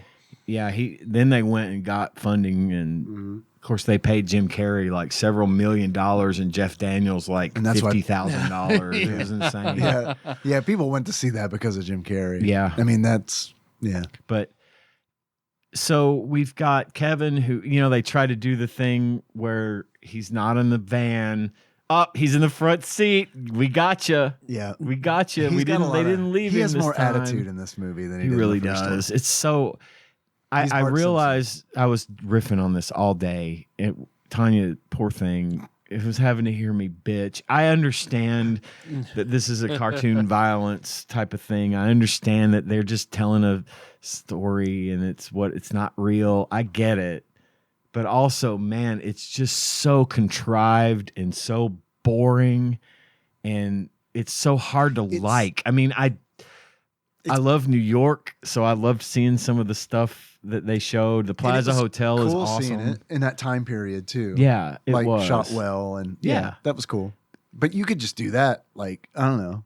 You just watch a 5-minute video. Exactly. And I just felt like it just felt dirty to watch it. It was just like so obvious that they we're just gonna do the same thing again on a grander scale, and we're gonna Had Donald Trump in it. and it had Donald Trump in it because he owns the Plaza Hotel, or he did at the time. I don't know if he still does now, but it was just one of those things where it's like the only that they wanted to use the Plaza, and Donald Trump said you you can't use it unless I'm in it. Yeah. Unless I have a cameo. And I've heard a story that is 100% what happened, and that like anytime something was shot on his property, the agreement would be that he would be in the movie. So that was his brown M&Ms, basically. Yeah. His rider. And what I heard is that there are several shoots that he has been in, but the director's always like, yeah, we're not putting that in the movie. And then Home Alone 2 was just like, yeah, okay. I mean, all right, that's part of the agreement, so it's in the movie. I think it's really weird. Yeah. I saw the scene he got a Razzie for in that one movie where he had like lots of dialogue. Oh, I don't know about that. It's really fucking. He's trying to like seduce a woman and keeps like licking his lips in this monologue. Ew. It's really awful. Man, he would make a good like dating show contestant, like a dating reality show, where it's like everybody's the dating game with Rodney Alcala, the serial killer, and Donald Trump. And Andy Kaufman. Andy Kaufman. Yeah, exactly. But yeah, I try to I try to watch this movie, and I thought I liked it, and we end up watching it every year because Colin wants to watch it. And, I've seen it a bunch of times. You've seen it a lot. I have, and I like it a little less every time I see it, and especially through the lens of watching it through this show, and knowing that I'm going to actively talk about it. Mm-hmm. I really was paying attention more than having it on as a background noise. Right. And God, it just felt like There's some detail that I liked. I liked that the M was burnt into some hand. I like that too. Yeah. And there was it had some funny moments, and I thought, even though as implausible as it is, boy, good old Marv rather gets just fucked up in this one. And it's the number of times I thought about Nicole's character from Scott Pilgrim, like because Marv gets hit with a brick 5 times. He gets hit with the brick so much that I thought about the Scott Pilgrim game and the Dark Tower. I was telling Tanya about this too. The Pusher. I was like, hey, Kevin McAllister's the Pusher. I was like, hey, you remember Detta from the Dark Tower? That she was a little girl and a guy threw a brick out of a window and hit her in the head, and that's why she got multiple personalities. This motherfucker just got up and walked on into the house. Daniel Stern should play, and the next gunslinger in the miniseries. He should play Detta or the Pusher. No, we got to get Macaulay Culkin as the Pusher. We have to. What if we take the cast from Home Alone and put them all in the Dark Tower movie? I agree. Joe Pesci's Roland.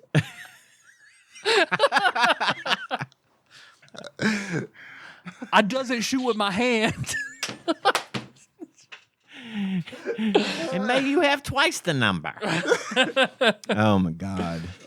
One of my favorite TikToks is Daniel Stern Jedi Master. And I don't think I've seen that. He walks in, it's him in his Marv costume, edited to walk into Palpatine's office. And Palpatine's at his desk about to give Order 44 or whatever. 66. And he stands up, and you see Daniel Stern just pulls out his lightsaber, and the Sidious hits him with the lightning, and it cuts to the scene where he's electrocuted.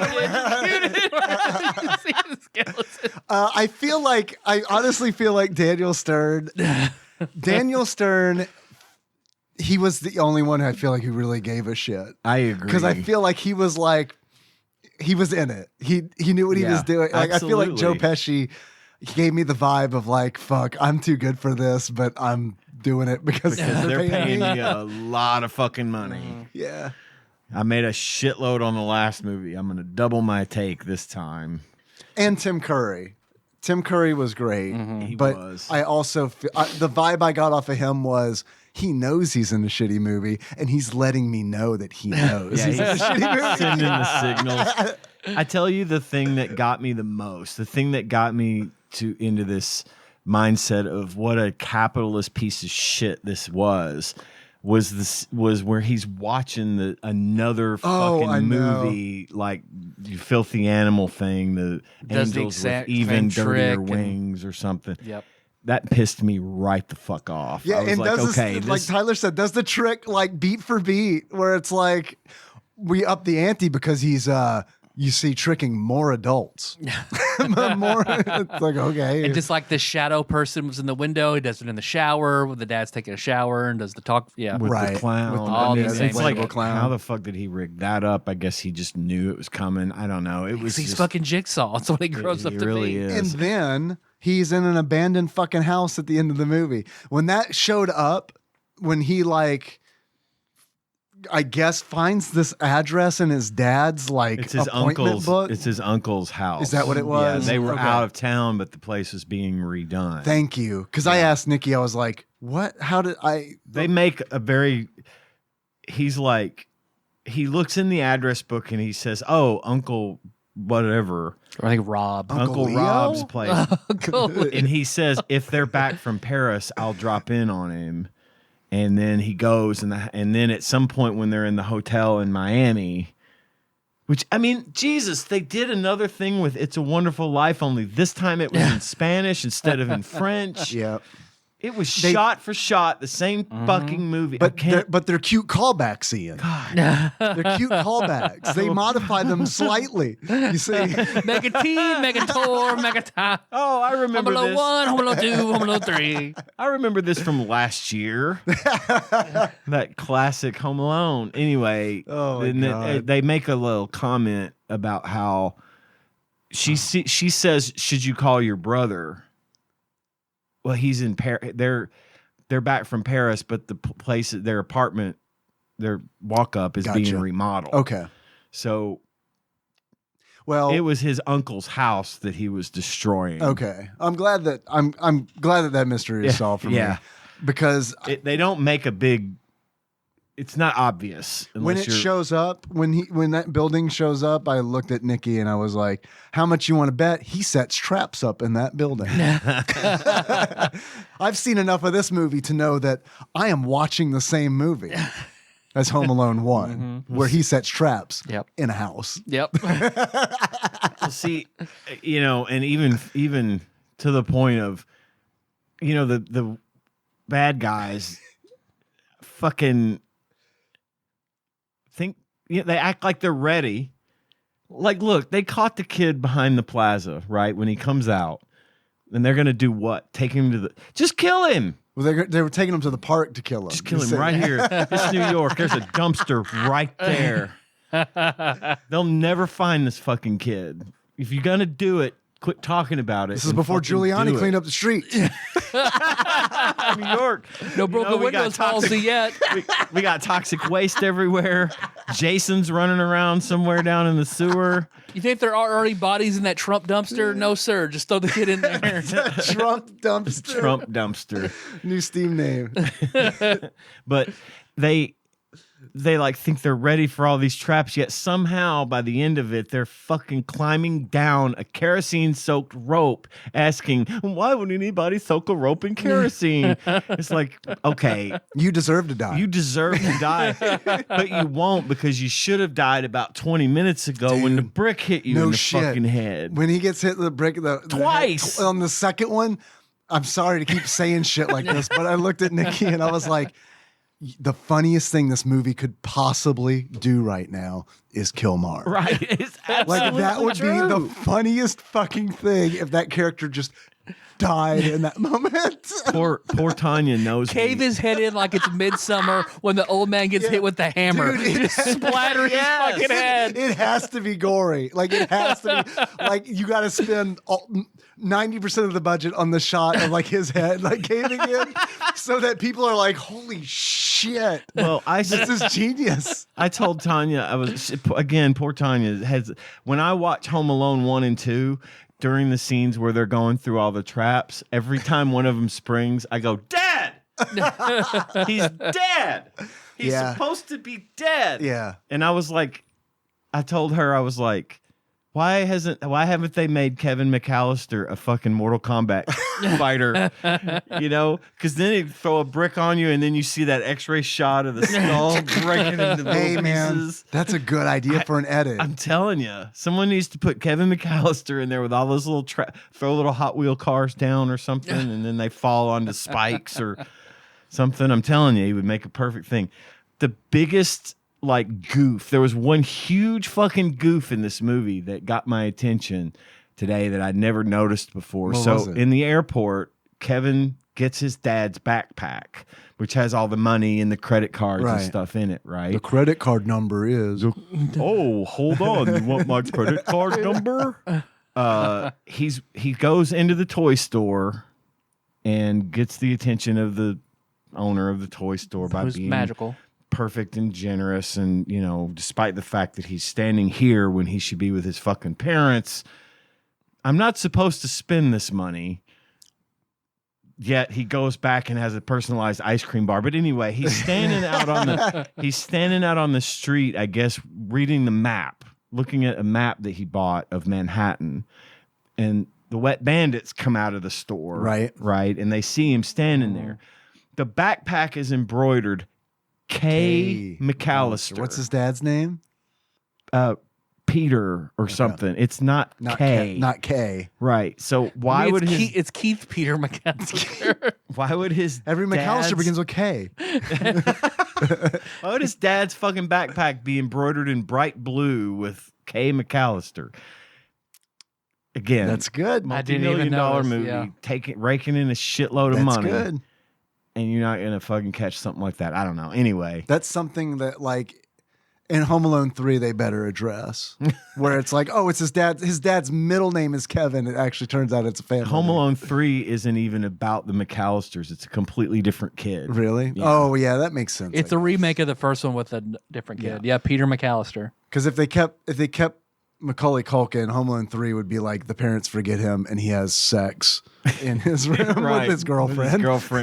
Multiple times. And doesn't bother to tell anyone. Don't forget where Joe Pesci gets his head lit on fire again. Right. And then does a perfect handstand on the toilet full of kerosene or whatever and dunks his head in it. Explosion. Yeah. Another idea I had was that Marv's getting it real bad. Marv gets it way worse than Harry. Mm-hmm.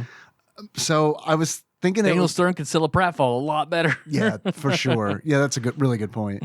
But I think it would be great. It would be funnier if nothing happened to Harry or at all. All the bad things happen to Marv, and nothing kills him, and then something happens to Harry and he dies.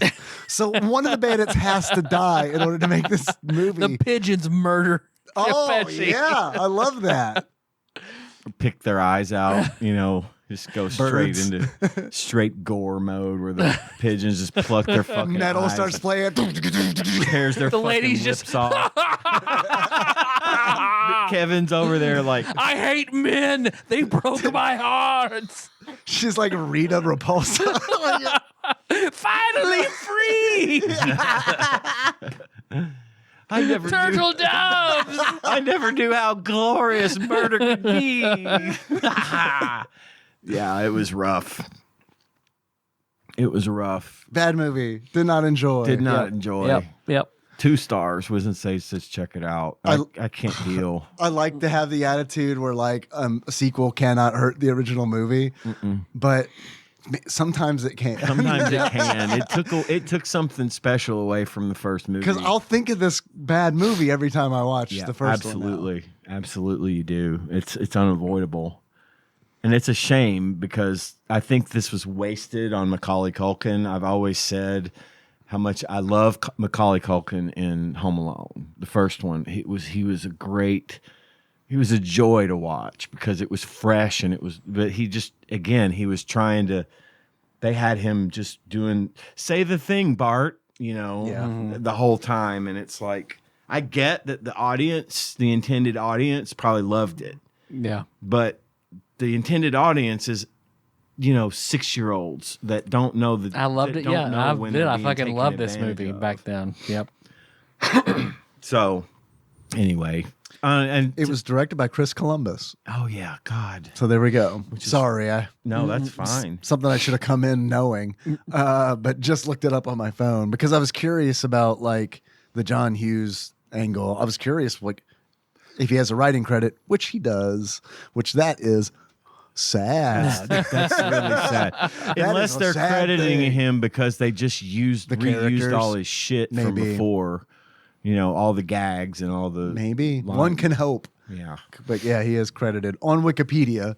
According to Wikipedia at the time of this recording, Home Alone 2, Lost in New York was written by John Hughes. The only thing that I don't think they blatantly called back on was the aftershave thing. Yeah, the screen, right? Yeah, you're right. They did. I don't Which think is a weird one to not include. They got everything else. Why not that? Well, I'll tell you what. It's because he learned nothing. He learned nothing about how to be in the first movie, except that aftershave burns. So he didn't do the aftershave. Because I learned one thing in my last adventure, and that was not to put aftershave on my face because it burns. Yeah, I'm still selfish. Yeah, and I'm still a little jerk to my parents, and and my family in general are just jerks to me as well. And we're all there's just no compromise. They're all assholes. It's all or nothing. Yeah. So, dude, I should have made a list of had I gone in knowing that this movie, Home Alone 2, was exactly the same movie as Home Alone. I would have made a list of all the things that are the same. I thought about doing it because that list would be over 20. Yeah, easily. And I thought about making a TADPOG totals on this, but I didn't want to waste my time. I understand. I just honestly, I mean, we got plenty of time to waste on the video game based on Home Alone 2. And there was a video game, sadly, for this movie. Oh boy! And would you like me to read an email about it? Yes, first? only if it involves a review where the reviewer takes a big fucking shit on this horrible game. But who's the SNL guy who was the bellboy? Rob Schneider. Oh, Rob Schneider. See, it says here from that Demolition Man. From Demolition, there was a scene where he does the scream. It's cut where he puts his finger in Kevin's butt. What? He goes, whoa! What? No. Nope, I don't believe it. You had me, man. Because the fucking 90s are a weird time where it's like I could totally see, well, okay. I mean, there's a little It was a different time. He gets enraged, doesn't get a tip, so whenever I can't believe my and molest Kevin, and Kevin goes, no! I cannot believe that for a fucking second I bought into that. Man. That was payback for the possum candy cane. I mean, I bought it. I was like, what? Fucking Hank Hill, like. Oh shit. All right, the game. Brad from Arizona writes us an email, and he says, "Merry Christmas, everyone. Merry Christmas. Thanks for the title. It is truly an honor." Now, what did we get? What title did we give him? I'm the wrong person at this table to ask. I forgot already. I even said it. I don't remember what it was. Archivist or no? No, that's Paul Korn. Yeah, Paul Korn. Sorry, Brad. Does he sign the email with his title? Oh, maybe. This is embarrassing. No, it's on brand. Oh my God. Brad from Arizona is how he signs it. Shit, Brad. Somebody fucking tell me what we gave him, and I'm gonna fucking write it down so I can get it into my fucking lexicon. It is rare for me to say this, but we should edit that out. It's like Game Informer or something, Brad, or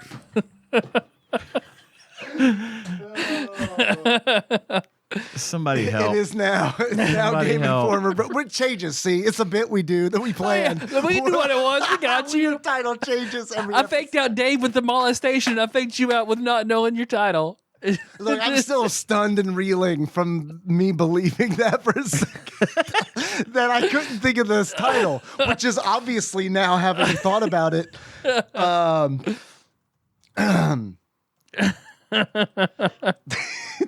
He who writes the letters, Brad. Magazine something.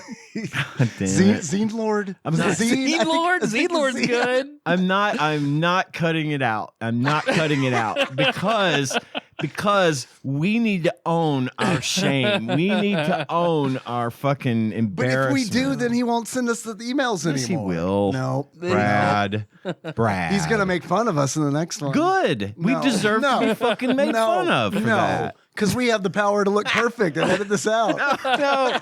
I messaged one of our other listeners whose name I'm not going to say, and he responded, I said, what title did we give Brad from Arizona? Do you remember? And he goes, magazine something? So shit. His response is, I don't know. I'm about a year behind on episodes. Maybe. Oh, Brad, I'm so sorry. We're going to get it figured out. In real time, I'm going to play last week's episode. We listened to the last 10 minutes in real time. We're going to figure this out. It's going to be great podcasting. For 20 minutes, I'm going to skip back and forward. Like, I think it's before this. Maybe you'll have the Kevin McAllister powers to perfectly press the button to be on that moment. It's not the fucking Santa Claus. Brad writes, Brad continues, I went to type toaster strudel subreddit in real time, and then Dave described what it was, and I said, nope, I won't be Googling that. You coward. Play the game. GamePro only reviewed the Genesis game. I think Nintendo Power gave it some score. This is for Home Alone. I think Nintendo Power gave it some scores, but I don't like their reviews. Too short. The only scored review I could find for the SNES was an import review from the January 1993 issue of Super Play from the United Kingdom. Can you imagine living in jolly old England and importing the Home Alone 2 game? This game is listed as 45 British pounds, which is 114 pounds today, which is 143 US dollars today. God. Note at the bottom, they thank a local game store for lending them the game. Not even the magazine bought this game. I'm going to paste the bottom part bigger to make it easier to read. The formatting is weird. Thank you, Brad, for always bringing the score part. He clips it and makes it bigger so I can see it because he knows I'm fucking blind. That's our Zine Lord. Zine Lord. That's what it was, right? Come on, that's our Zine Lord. I like it better than whatever I said. Zine Lord. I can't. I have no comment on what I don't know what I like. Let's better. all say it mentally 20 times so we remember it. Zine Lord, Zine Lord. Zine Lord. I hope I can pronounce some of the words in this article since it's written in another country's magazine. This will be fun. If this is Home Alone 2. Pronounce all your U's, please. Home Alone 2. There's no U's in that. What was the name of the magazine? Super Play or something? Super Play. Home Alone 2 from Super Play. The game is Home Alone 2, publisher THQ. The developers Imagineering Incorporated. We'll get to them later. If, like us, you found yourself cheering on the bad guys during Home Alone, you probably weren't the first in line to buy the original game, which is reviewed on page 49, apparently, of this magazine. That's a weird sentence. Okay. Is the sequel any more tempting? Somehow the answer seems inevitable. This isn't a good review, is it? The film Home Alone 2 hasn't been released yet, and I have absolutely no intention of going to see it when it has been. Playing the game has done nothing to change my mind. God, if you don't know the plot of the movie, then this game makes no goddamn sense. While in the original Home Alone, Macaulay was indeed at home and more or less alone, this time he's not at home and certainly not alone. He's lost in New York. The film is actually called Home Alone 2, Lost in New York, and he's being pursued by hundreds of baddies. Everything from Central Park muggers to sewer rats, though some mightn't consider that to be much of a range. Ooh, there are 4 levels. exotic. A hotel, the park, a house, and the street. And the object is simply to get through each one while collecting things and dodging baddies. This is a little more imaginative than the first game, where you simply collected things and stuck them down a chute. But it is hardly likely to win any awards for innovation. That wouldn't matter if it played okay, but it doesn't. It's very easy for a start. And a really committed player could probably finish in around half an hour. The long play I watched, 27 minutes. Yeah. I watched a 12-minute. Any difficulty there, it tends to come from control problems. Or getting bored with it. Yeah. I think it's what makes it the most difficult. He says, incredibly, I think I actually prefer the original game. This was written by Jonathan Davies. Now, here's the Korn? score, I guess. Lead Here's singer the of Korn, score. yeah. Graphics, 62%. Sound, 49%. Wait, can you explain that to me in the form of a facial expression made by a cartoon character? Graphics, 62%. Okay, that's good. I wish everyone could see that. That was amazing. Sound, 49%. Gameplay, 47%. It says game life, which I'm assuming is You look like that emoji that Jacob always used. Oh, I'm not done. Game life. Game life, which I'm assuming is like replayability. 26%. Overall score, 32%. Verdict. Really dull, really unimaginative, and extremely poor value for the money. Buy this and you'll be Home Alone 2. Your family won't come near you.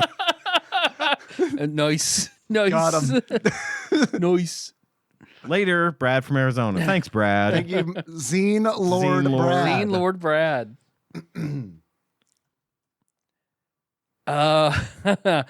I didn't mind this game so much because I exploited a glitch that I saw someone use. What's the glitch? So, in the hotel, the earliest you can do it is in room 1221.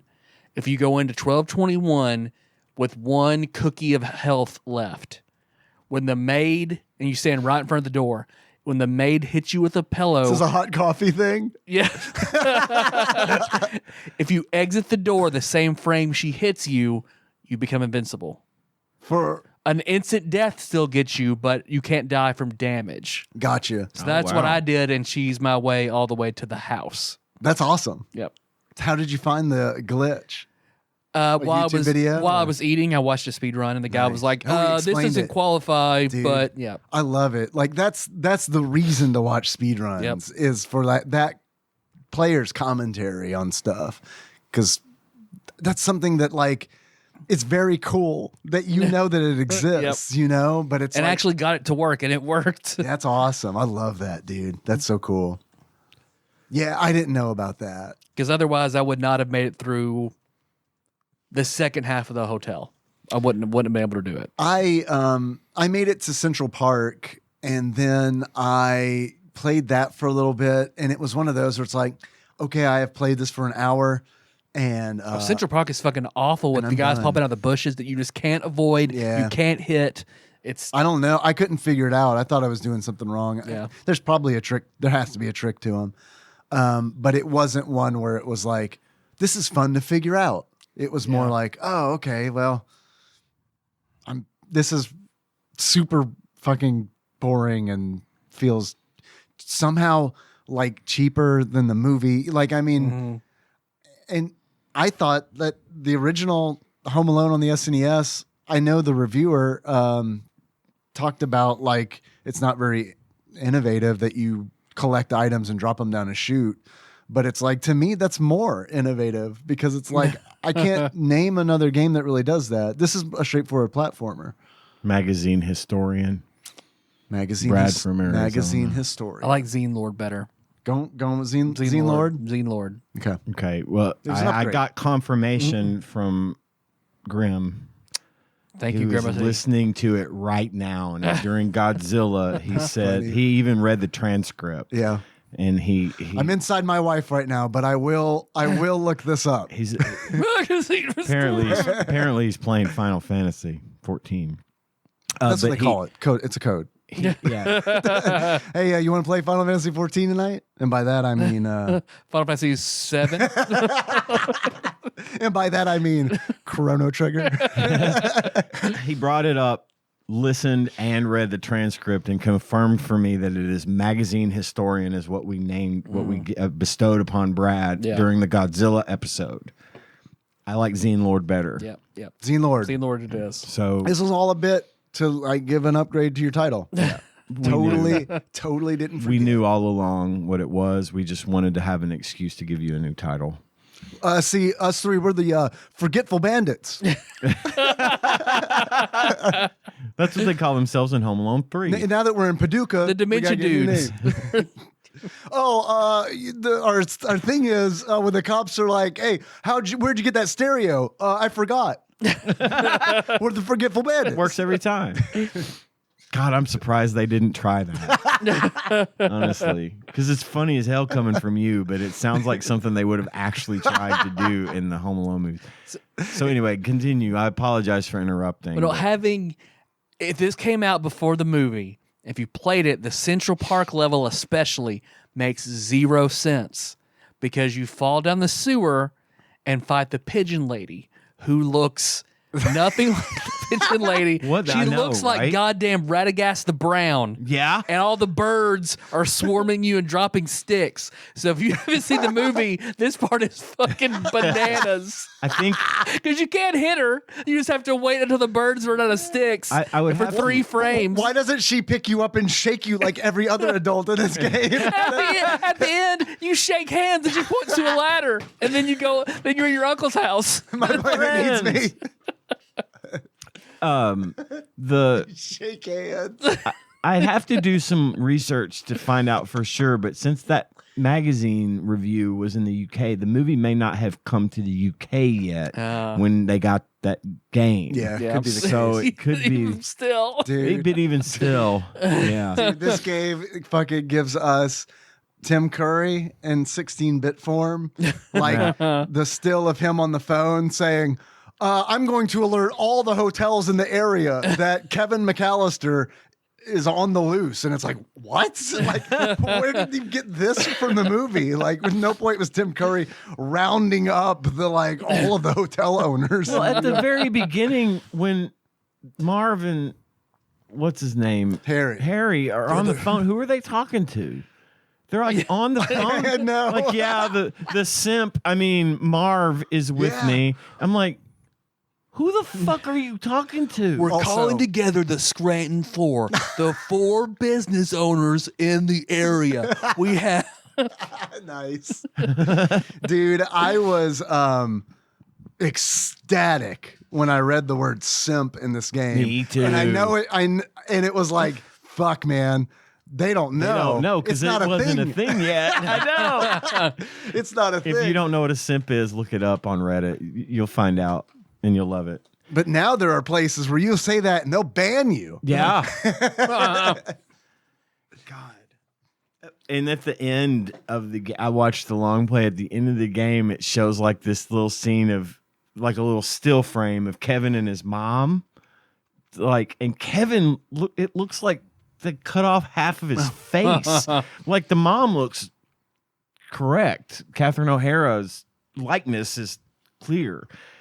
But apparently they must not have gotten the licensing for Macaulay's face. And it's like his face doesn't look like a normal face even, much less like Macaulay Culkin. I made them. They're working on the game. Hey, Bob, you got the Kevin McAllister art? Well, see, so all the bosses. So the chef, who whenever you hit him, my God, loses his clothes. start coming off. This is like a reverse H game, where it's like, okay, you fight this fat Chinese man, you see, and every time you hit him, a bit of his clothes take battle damage. You horny yet? It's his inventory. It's and then the pigeon lady. I made it and quit, even though I was invincible. I quit at the uncle's house because it reminded me of the haunted house in Bebe's Kids. It is fucking in a bad way. Awful. Oh my God. Not even my invincibility could save me because you have to go through and find like 6 keys on these progressive doors to get out. And it's innovative in that you open a door that has a key and you're setting out some sort of trap, like you're shooting a bowling ball to fall down and yeah, and I thought the little rooms where I didn't make it through the first level of this game. If I didn't have that glitch. I'm I wouldn't bad bother. at these types of games anyway, but this one I couldn't figure it out, and I just didn't care. But I did watch that long play of when he's going through the abandoned house, which is a lot bigger in the game than it is in Oh my God, the movie. it's so massive. The long hallways where you have to jump over the holes in the floor and stuff. But I did think that it was neat that they had the little rooms where you'd have to set off a trap. Mm-hmm. So like you would have to jump up and blow a candle across a shelf, which would then light a rope on fire and cause a 20-ton weight to fall on Mars' head. Knock off gas into the sink and then knock the candle off into the sink. I thought those were kind of neat. That sounds neat. That's a neat Like, sounds like concept. thought went into that. There But it was was just some. going through and trying to find all these keys that had just different colored squares on them to line up, and it was so long. I wish there was an option to turn the jump sound off. Oh, man. Man, the sound in this was fucking awful. atrocious. And you jump a lot, and it makes this really annoying sound effect that gets old like the first time. It's real bad. I thought the sound in this game was horrible. It was nasty. The presentation music was garbage. is awful. Yeah, it it looks like shit. It looks like shit. It looks like an NES game. It does. Like the way his legs But in move. a bad way. The way his legs move when he's running. The most NES He's like a thing I've sea ever creature. seen. Yeah, it's awful. The It's awful. final boss battle is one of the worst I've ever seen because you I guess climb into the Fight Batman. that would have been better. That would have been cool. You're in the Rockefeller Christmas tree. Oh God. You're yeah. having to do the thing where Inside you it? you're bouncing off branches to get to the top where the pigeon lady is. And you go help, randomly- help. Yeah. Randomly I told you I throwing- wouldn't forget you. Yeah. You have to maneuver around the two wet bandits while she's randomly in different spots dropping things that hurt them till 3 hits on each of them and then they're Well, dead. they sounds freeze. fucking awful. Once they've gotten hit a few times with that stuff, then when you hit them with your weapon or whatever, they freeze and a pigeon will fly through. And if you freeze them in the path of the pigeon, then the pigeon attacks and they fall to the bottom. Okay. And then after you do that, Kevin gently starts falling, Yeah. like really, really, really slowly from the top of the tree. And then a couple of pigeons fly under him and fly him up and away. It's really weird. It's the dumbest. Sounds weird. It's really dumb. Sounds like Monster Party style weird. I sent you Yeah. both. Well, Monster Party, much better game. Dude, you talking about you bringing up the pigeon lady again.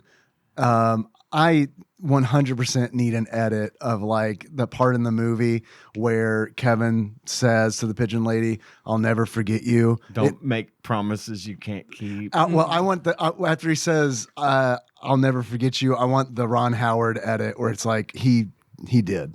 Like Resident Development voiceover. Kevin dead. Right. Yeah. And then like that's Almost it. And then the immediately. movie continues. when he goes downstairs from the hotel after everything's been solved and they're all opening presents and he goes to give her the little turtle dove thing. Yeah. And then he goes, "I told you I wouldn't forget you." And I'm thinking, you were just with her 4 hours ago. Yeah, your concept of time is awful, even for a 10-year-old. She's like, Did you hit yourself You're on just the bricks? you're just a small version of a man. You're gonna ruin my life the way they've all ruined my life. Get out of here, you little bastard. Go break into Carnegie Hall and hang out with all the instruments. Yeah, I sent you Super both. easy. I Yeah. sent you both a picture of the She's a final cat burglar. of the final shot in the movie of the weird Kevin. And I want God, you. man, I his wanna head see looks it. really weird. It's not him. I mean, it's like clearly they just took his face and squished it. Or pushed his forehead an inch forward. Oh no, no. This is just that's just Kevin McAllister with fetal alcohol syndrome. And I do believe that's Catherine O'Hara from the first movie because her hair is Her not hair cut like is that in the the fucking. second movie. It's the first movie. You're right. I just realized I didn't notice that till you said that. Look at his fucking Joker grin. I know. What the fuck? God. Tim Curry does a really good Grinch smile. He does, which they point out. paralleled. Yeah, I liked that. I thought that was good. Yeah, and Tim Curry's. I mean, he's great. he's great. Yeah, he's great. Can't touch him. He should be in this movie more. Should have If been this is about like him. Dunstan checks in, but it's like Tim Curry and Kevin McAllister's the monkey, I'm fine with this. What else about the game? Anything of note? Yeah, I wanted to point out the developer of this game. Okay. Which was mentioned that it's Imagineering Inc., which they are known for. Okay, starting out with a banger. These are not all of the games. These are just ones where I was looking through and I was like, oh, I know this one. Maybe the guys know this one too. We are starting out with a banger. That's the Double Dragon DOS port, 1987. Okay. It's choice. It is. Yeah. Sounds like a joke. It's good. It's good. Okay. Better than the NES. No joke. Then they did the port of Race Driving for the SNES in 1990. Nice. So they did that. Then, weirdly, an NES game, which that'll become a thing. You'll see a pattern here in a minute. In 1990, they developed David Crane's A Boy and His Blob, Trouble on Bloblonia. Huh. Okay. And then after that, The Simpsons, Bart versus the Space Mutants, 1991. Okay. And then after that, Home Alone for the SNES, which we've talked about before. That was in 91 as well. And then after that, 91 again. Wow, that's a lot of 91s, huh? That's weird. It's almost like you're stretching your development team too thin and they can't make a quality video game. That's odd. The Simpsons, Bart versus the World. And then the last game that Moby Games had them listed as developing was in 1992, Gary Kitchen's Super Battle Tank War in the Gulf. Shit. I thought about Gary Kitchen in a minute. I know, right? Damn. If you can't stand the heat, Get out. Gary out the kitchen, bitch. Get out of Gary Kitchen. Better Gary your ass out of here. Did you guys have any achievements? No. But I'll come up with I some. have one. I came up with one. My one and only achievement is down the hall and to the left. Okay. And to get that's, by the way, the only line Donald Trump speaks in this movie. Down the hall and to the left. I'll be president someday. And to get that, And then he stares at Kevin for a really long time as he walks away. It's weird. he really does. Get all the way to the end of the lobby level and turn back the other direction because you don't know what to do. Like I couldn't figure it out. I got to the elevators. Oh, dude. Yeah. I was like, makes no how do I sense. get here? And I went all the way back thinking maybe I forgot something or didn't do something right. Dude, I don't know what the fuck. And at that point, luggage and shit is coming out. When I got all the way back to Tim Curry, I went boop and turned it off. I said, nope, this is going to be way more frustrating for me than I need on my first day off of my vacation. Dude, that fucking button on the elevator, I had to like... And you get points every time you press it. Dude, but the only time you press the Y button is in this video game is to press that button. See, It's the elevator button. And not only do you have to press the button, you also have to press up. And it's like, Oh, homie, God. that button does nothing. You don't have to press up too. You could just... press Y. Oh no! I couldn't do it. Oh, honestly, that's fucking. I'm so glad you brought up that button because I had forgotten about it, and that is like fucking inexcusable game design. I watched, and then after that, I watched the gameplay, the long play. Yeah. And of course, this motherfucker just walks up and taps knows the the button trick. and he does the thing, and I'm like, how the fuck did he do it? Oh wait, I don't give a shit because I'm not gonna try again. Yeah. It was Well, I so thought it was bad. weird that Ryukar, who I love on YouTube, streamed this game 4 days ago as of the day of this recording. That is wild. So I watched his Well, it's playthrough.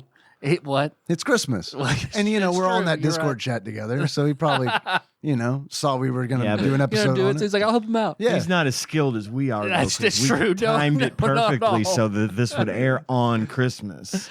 But he's going in every single door in the hotel because it's like, I don't know how to make the elevator go back down again. So he goes all the way down. Yeah, and then it goes up. Yep. In order for the elevator to go up, you have to like go down each hallway, and then come back. Yeah, and then if you enter the first door or die, like the guy who shakes you, then you get back on the elevator. It's really fucking weird. And then like there's a scene where you go to, so you ride the elevator all the way up, right? Yep. And then you go to the right to get on another elevator that goes all the way down. For so long. It's so long. It's so long. You sit there and just watch, and they just recycle the animation. So you're literally watching like the same 4 frames of animation over and over, at least 14 times. Like, I thought it was so long when you go down the stairs in Daryl's tomb to the airship. This is 4 times the length of that. This is nothing. But with no like interesting dialogue. You're just going down. I was like fucking watching the movie and I was like, oh yeah, that's what the pearls are for. Because you pick up strings of pearls in the game, and I hadn't gotten to that point yet, and it'd been a minute, where he buys some cheap Oh yeah. necklace That's why he and throws the beads down and they slip on gets him. mm. him with that trick again in the streets of New York. Yeah. And I was like, oh yeah, that's what the fucking pearls in the game are for. Yeah. That was it. That was my only achievement. I've got 2. The first one is, hey, I'm walking here. In order to unlock, hey, I'm walking here. You walk in the game, you see. You just walk. But you're in New York. You beat the game, but no jumping. Easy. Jumping's not allowed. My second achievement is the Sticky Bandits. In order to unlock the Sticky Bandits, you think I'm going to make a cum joke, I can tell. I'm hoping. I'm not thinking it. I'm hoping it. But to unlock the Sticky Bandits, you permanently affix this game into somebody's Super Nintendo, rendering it a Home Alone 2 machine. You are devious. And then you come. Thinking about it. Yeah. For the rest of your life, you think about that every so often. Yeah. And come. Baby, please, tell me, oh, baby, please, tell me not to put my, tell me not to glue my Home Alone 2 copy in your Super Nintendo. It's the only way I can come. Please. What kind of pizza is it? What kind of pizza is it? You want a good pull? It's not just a cheese pizza. It's a cheese pizza just for you. No, say it like Tim Curry. Cheese pizza. That's right, Tim. That's right. I do want a cheese pizza, Tim Curry. Oh, thank you. You filthy animal. Now give me A Happy New Year. Now give me a piece of fruit stripe gum. Yeah. My dessert. He got me. He tipped with my dessert from the with your $1 dessert. My $1 dessert. Now I'm Rob Schneider. You peg me.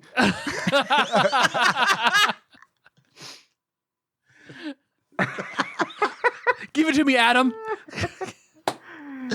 I've got 4. Oh, good. The first one is, are you the key master? You unlock that by getting all the keys in your uncle's house. Nice.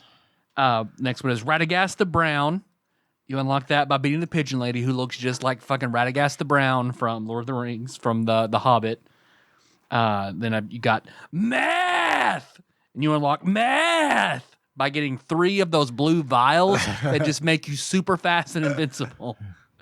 Unexplained as to what they are. Crank. Yeah. And my last one is those damn ROUS.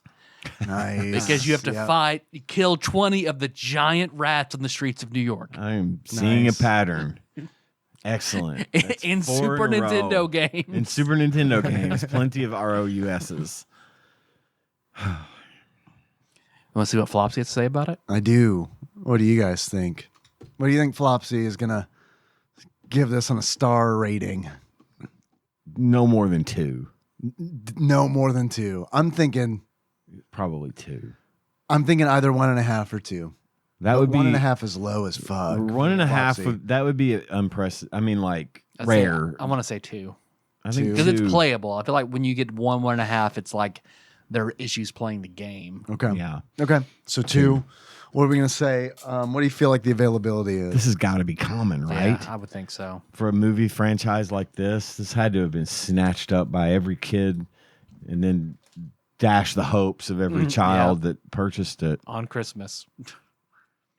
I'm good with that. Common. So we're going 2 stars common? I think so. And if it's not 2 stars common, I think it should be. Well, according to Flopsy, a.k.a. the Ultimate Nintendo Guide to the SNES Library, 1991 through 1998, by Pat Contry, courtesy of Monster Mold Mike and a mysterious shadowy benefactor. Home Alone 2, Lost in New York, Page 126 for those playing at home. Availability. Common. Cool. 2 stars. Nailed it. We've done it. Boys, we've done it. I think we've earned ourselves an all calls episode. I agree. Hell yeah. I agree. Also, I don't want to do anything on Christmas break. Me So, either. Hell yes. So- Hell, I was going to propose a Scott Pilgrim session. All calls also sounds good. hey, All calls. whatever. Monday, all calls. Well done, gentlemen. Yes. How much do you think this game is if you were to buy it? $149. Okay. No. Locking it in? No, I'm not locking it. That is not my final answer. Okay. I still think the franchise is going to drive the price up just a little, but it is common. So I'm going to go $19. $19. Very Okay. cl- I very like your close to what I logic was there. saying. 1992. 1992, the year I was born. Me too. According to That's weird. I was also born in 1990. cool, man. We're relevant people. We always talk about how we're the same age. It's really cool. That's why we mesh so well. Because we're so similar in age. There's definitely not 10 years between each of us in order. Home Alone 2: Lost in New York for the Super Nintendo, loose on average, according to PriceCharting.com at the time of this recording, is $9.92. Only off by 10. Exactly $10. Yep. Is it worth it? No. $9. No. If I could get it signed by Tim Curry, I'd pay Yeah. $30 for it. If he's ever an event and you hand him this cartridge to sign. Hey, you were this piece of shit, I think, right? I'm sorry. It's glued to my Super Nintendo. But could you just sign the side of it? It's for the only me? way I can climax. You understand, Tim Curry. Cheese pizza. I mean, you've heard me. I'm sure you've heard me invoke your name. That's the only reason he's still alive. He's like a god getting worship. That's the only way. Oh, I thought the Super Nintendo with Home Alone 2 stuck in it was like his phylactery. Yeah.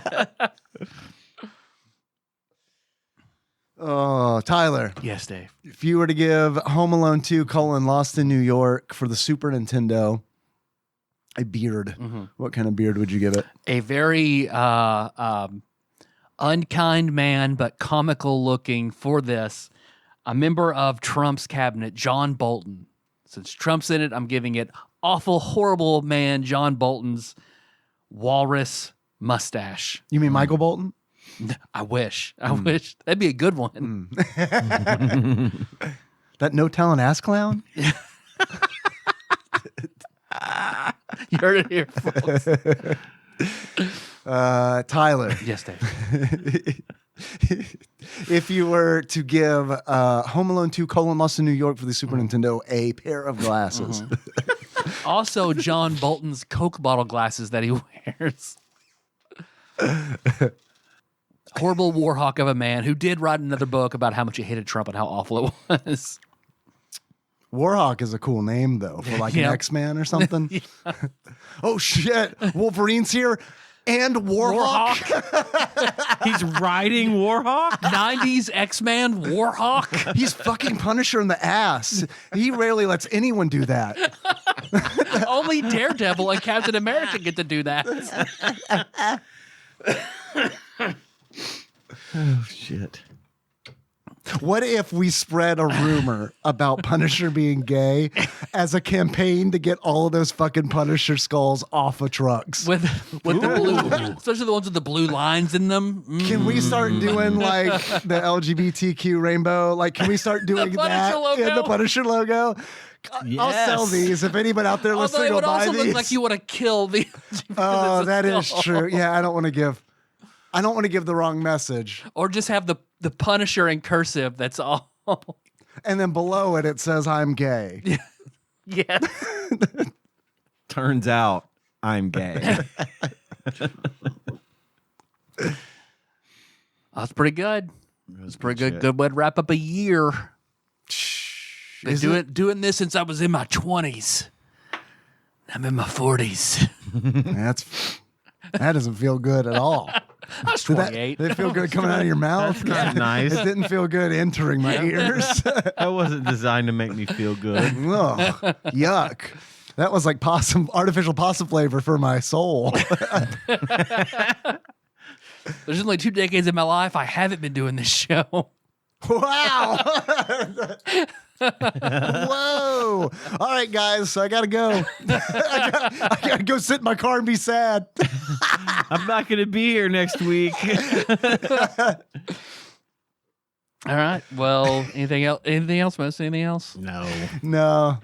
I want to say to everyone that's listening, especially Merry Christmas, Zine Lord. Happy Holidays. Christmas. It is Christmas because you're listening to this on Christmas Day. We know you are. We purposely planned for this to be released on Christmas 2024. We did. Happy Christmas. Wasn't an accident at all. Happy Christmas. If you're across the pond, which we know that you are. Two of you. Two or three. And happy or joyous, whatever holiday you celebrate around this time of year. Yep. And most importantly, Zine Lord. And most importantly, Zine Lord, Let's aka all remember. magazine historian Brad from Arizona. Zine Lord. Let's Zine say it Lord. together. I've got it written down now. Zine Lord. So if I forget, I go to my chat with Grim, and Grim, I can look at it again. I actually, while we were recording, got a memento style tattoo that says, remember Zine Lord. Zine Lord killed your wife. Every time I record, I wake up, right? And I've forgotten anything that we fucking talked about on this show. That's not. I mean, It's like kind of true. Well, thanks for listening, everybody. You can find the show on iTunes, Stitcher, not Stitcher, not SoundCloud, YouTube, Spotify. You know, what the hell? Our theme song is also Moves by Sycamore Drive. I found a link to that track on show notes. Whatever. I don't know. Hell yeah. Patreon.com for you. I say it in the closer. Patreon. Patreon.com/TADPOG. If you'd like to give us money, we will take your money. Yes. And then we will use it to pay bills or something. Yeah. Because that's what we do here. We pay our bills like responsible adults with the money that we receive from hosting the show. Well, I mean. Every time, Dave. Well, I mean. Every time. Sometimes. Every time. We're responsible adults. We don't waste this money on shit. I didn't say we're not responsible adults. All I'm saying is all the money kind of goes into a big pile, you see? And I don't know what part of that pile paid the electric bill and what part of that pile tipped a nice lady on the internet. Either way, bills get paid. So thanks for the money. And if you'd like to give us some, you can go to patreon.com/TADPOG. If you'd like to give us $20 or more, then we will bestow upon you the title of executive producer and read your name on the show like I'm about to do for our current executive producers. Dude, if you ask me, that's worth it. If you were to say to me, hey, Dave, would you like your name read on a podcast that dozens of people listen to? I'd say, yeah, I do. Let me give you a sample of how it feels. Okay. Cubicle Monkey, Gamebug Prime Nathan Eaton, your bespectacled host Dave Moore. I'm not gonna lie. It's nice, isn't it? That felt, other than hearing my name, yeah, that felt great. It felt good. Matt Gentile, aka Gentle G, Pinball Airplane Archmage, Chris Edler. Sorry you couldn't be on this episode. Derek Pope Sandwich, Burger Bottom Jeff Miners. Congratulations on your marriage. Drink Smith Joey Webster, Sandwich Pope Phil Hawkins, Louisville correspondent Princess Consuela, Banana Hammock, Flavor Trick, Taryn Dahl. You know, I only just now found out what Banana Hammock was referring to. Really? Today. Tanya said something about Banana Hammock on Friends and how that was the name that Rachel used. Oh, that or Phoebe and Mike get an argument. Okay. Yep. I just didn't know that Banana Hammock was a Friends reference. I should have. Princess Consuela Banana Hammock is what Phoebe. Oh, the whole thing is. Okay. See, I didn't know that. I just got that joke today. I've said Louisville correspondent Princess Consuela Banana Hammock, Flavor Trick, Taryn Dahl 100 times. And I never knew what that reference was about. May I interrupt the list for just a minute? I have sure. a fucking super important question.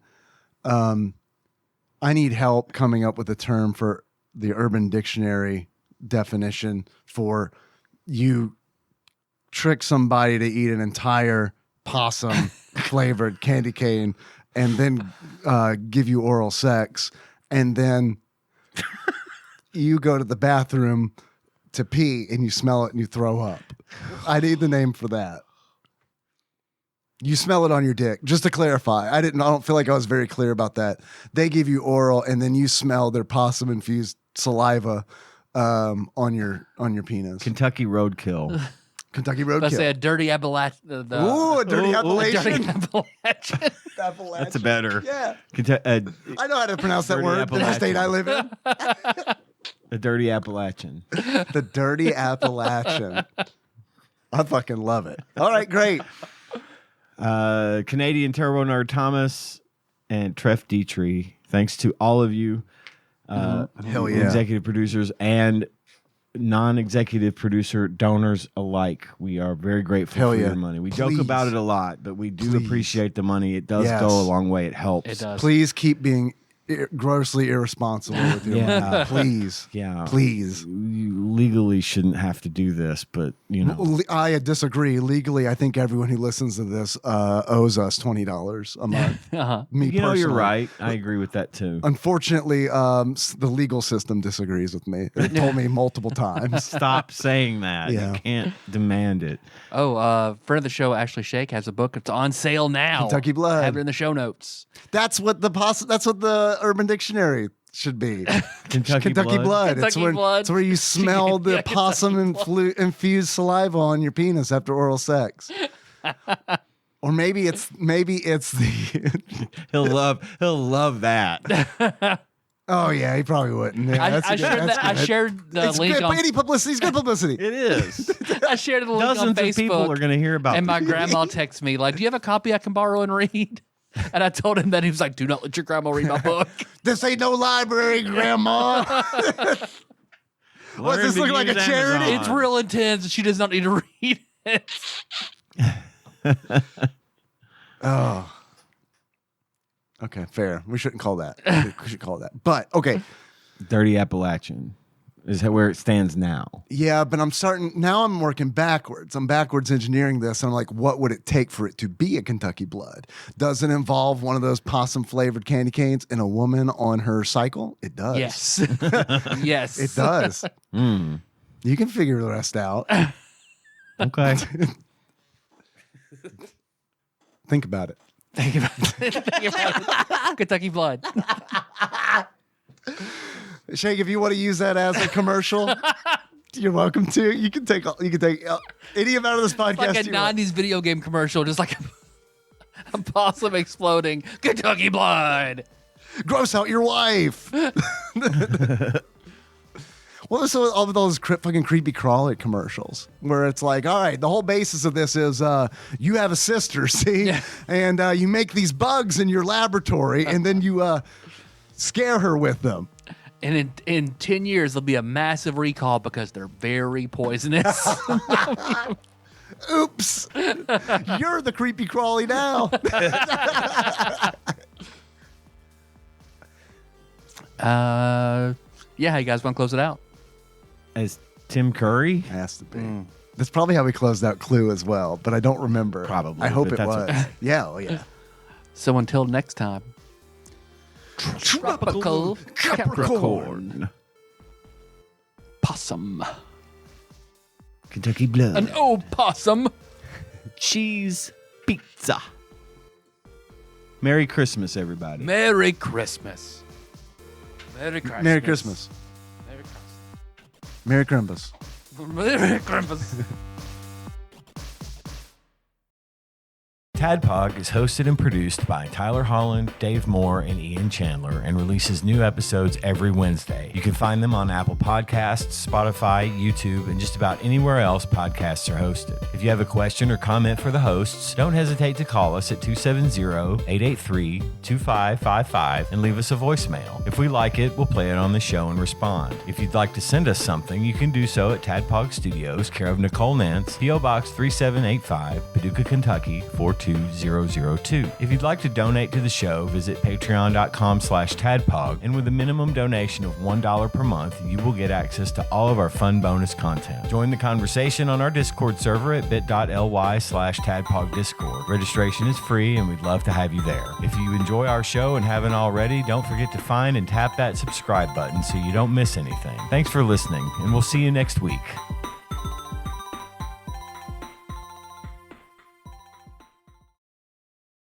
And if it doesn't, I'm calling the store back. How do I get to the porn? You got to act like all out of touch, but old man. You have to be this big white cock. Exactly. You have to be very specific about the kind of porn. I think that's what makes that. I think that's what makes that really shine. Yeah. Talking about wild turkey. I'm looking for. That's right. Big black dick. Oh my god! I was thinking about her today. I was thinking about Redbone today because a Redbone song came up on Spotify. Oh yeah. Yeah. And I thought about Redbone in a minute. Nice.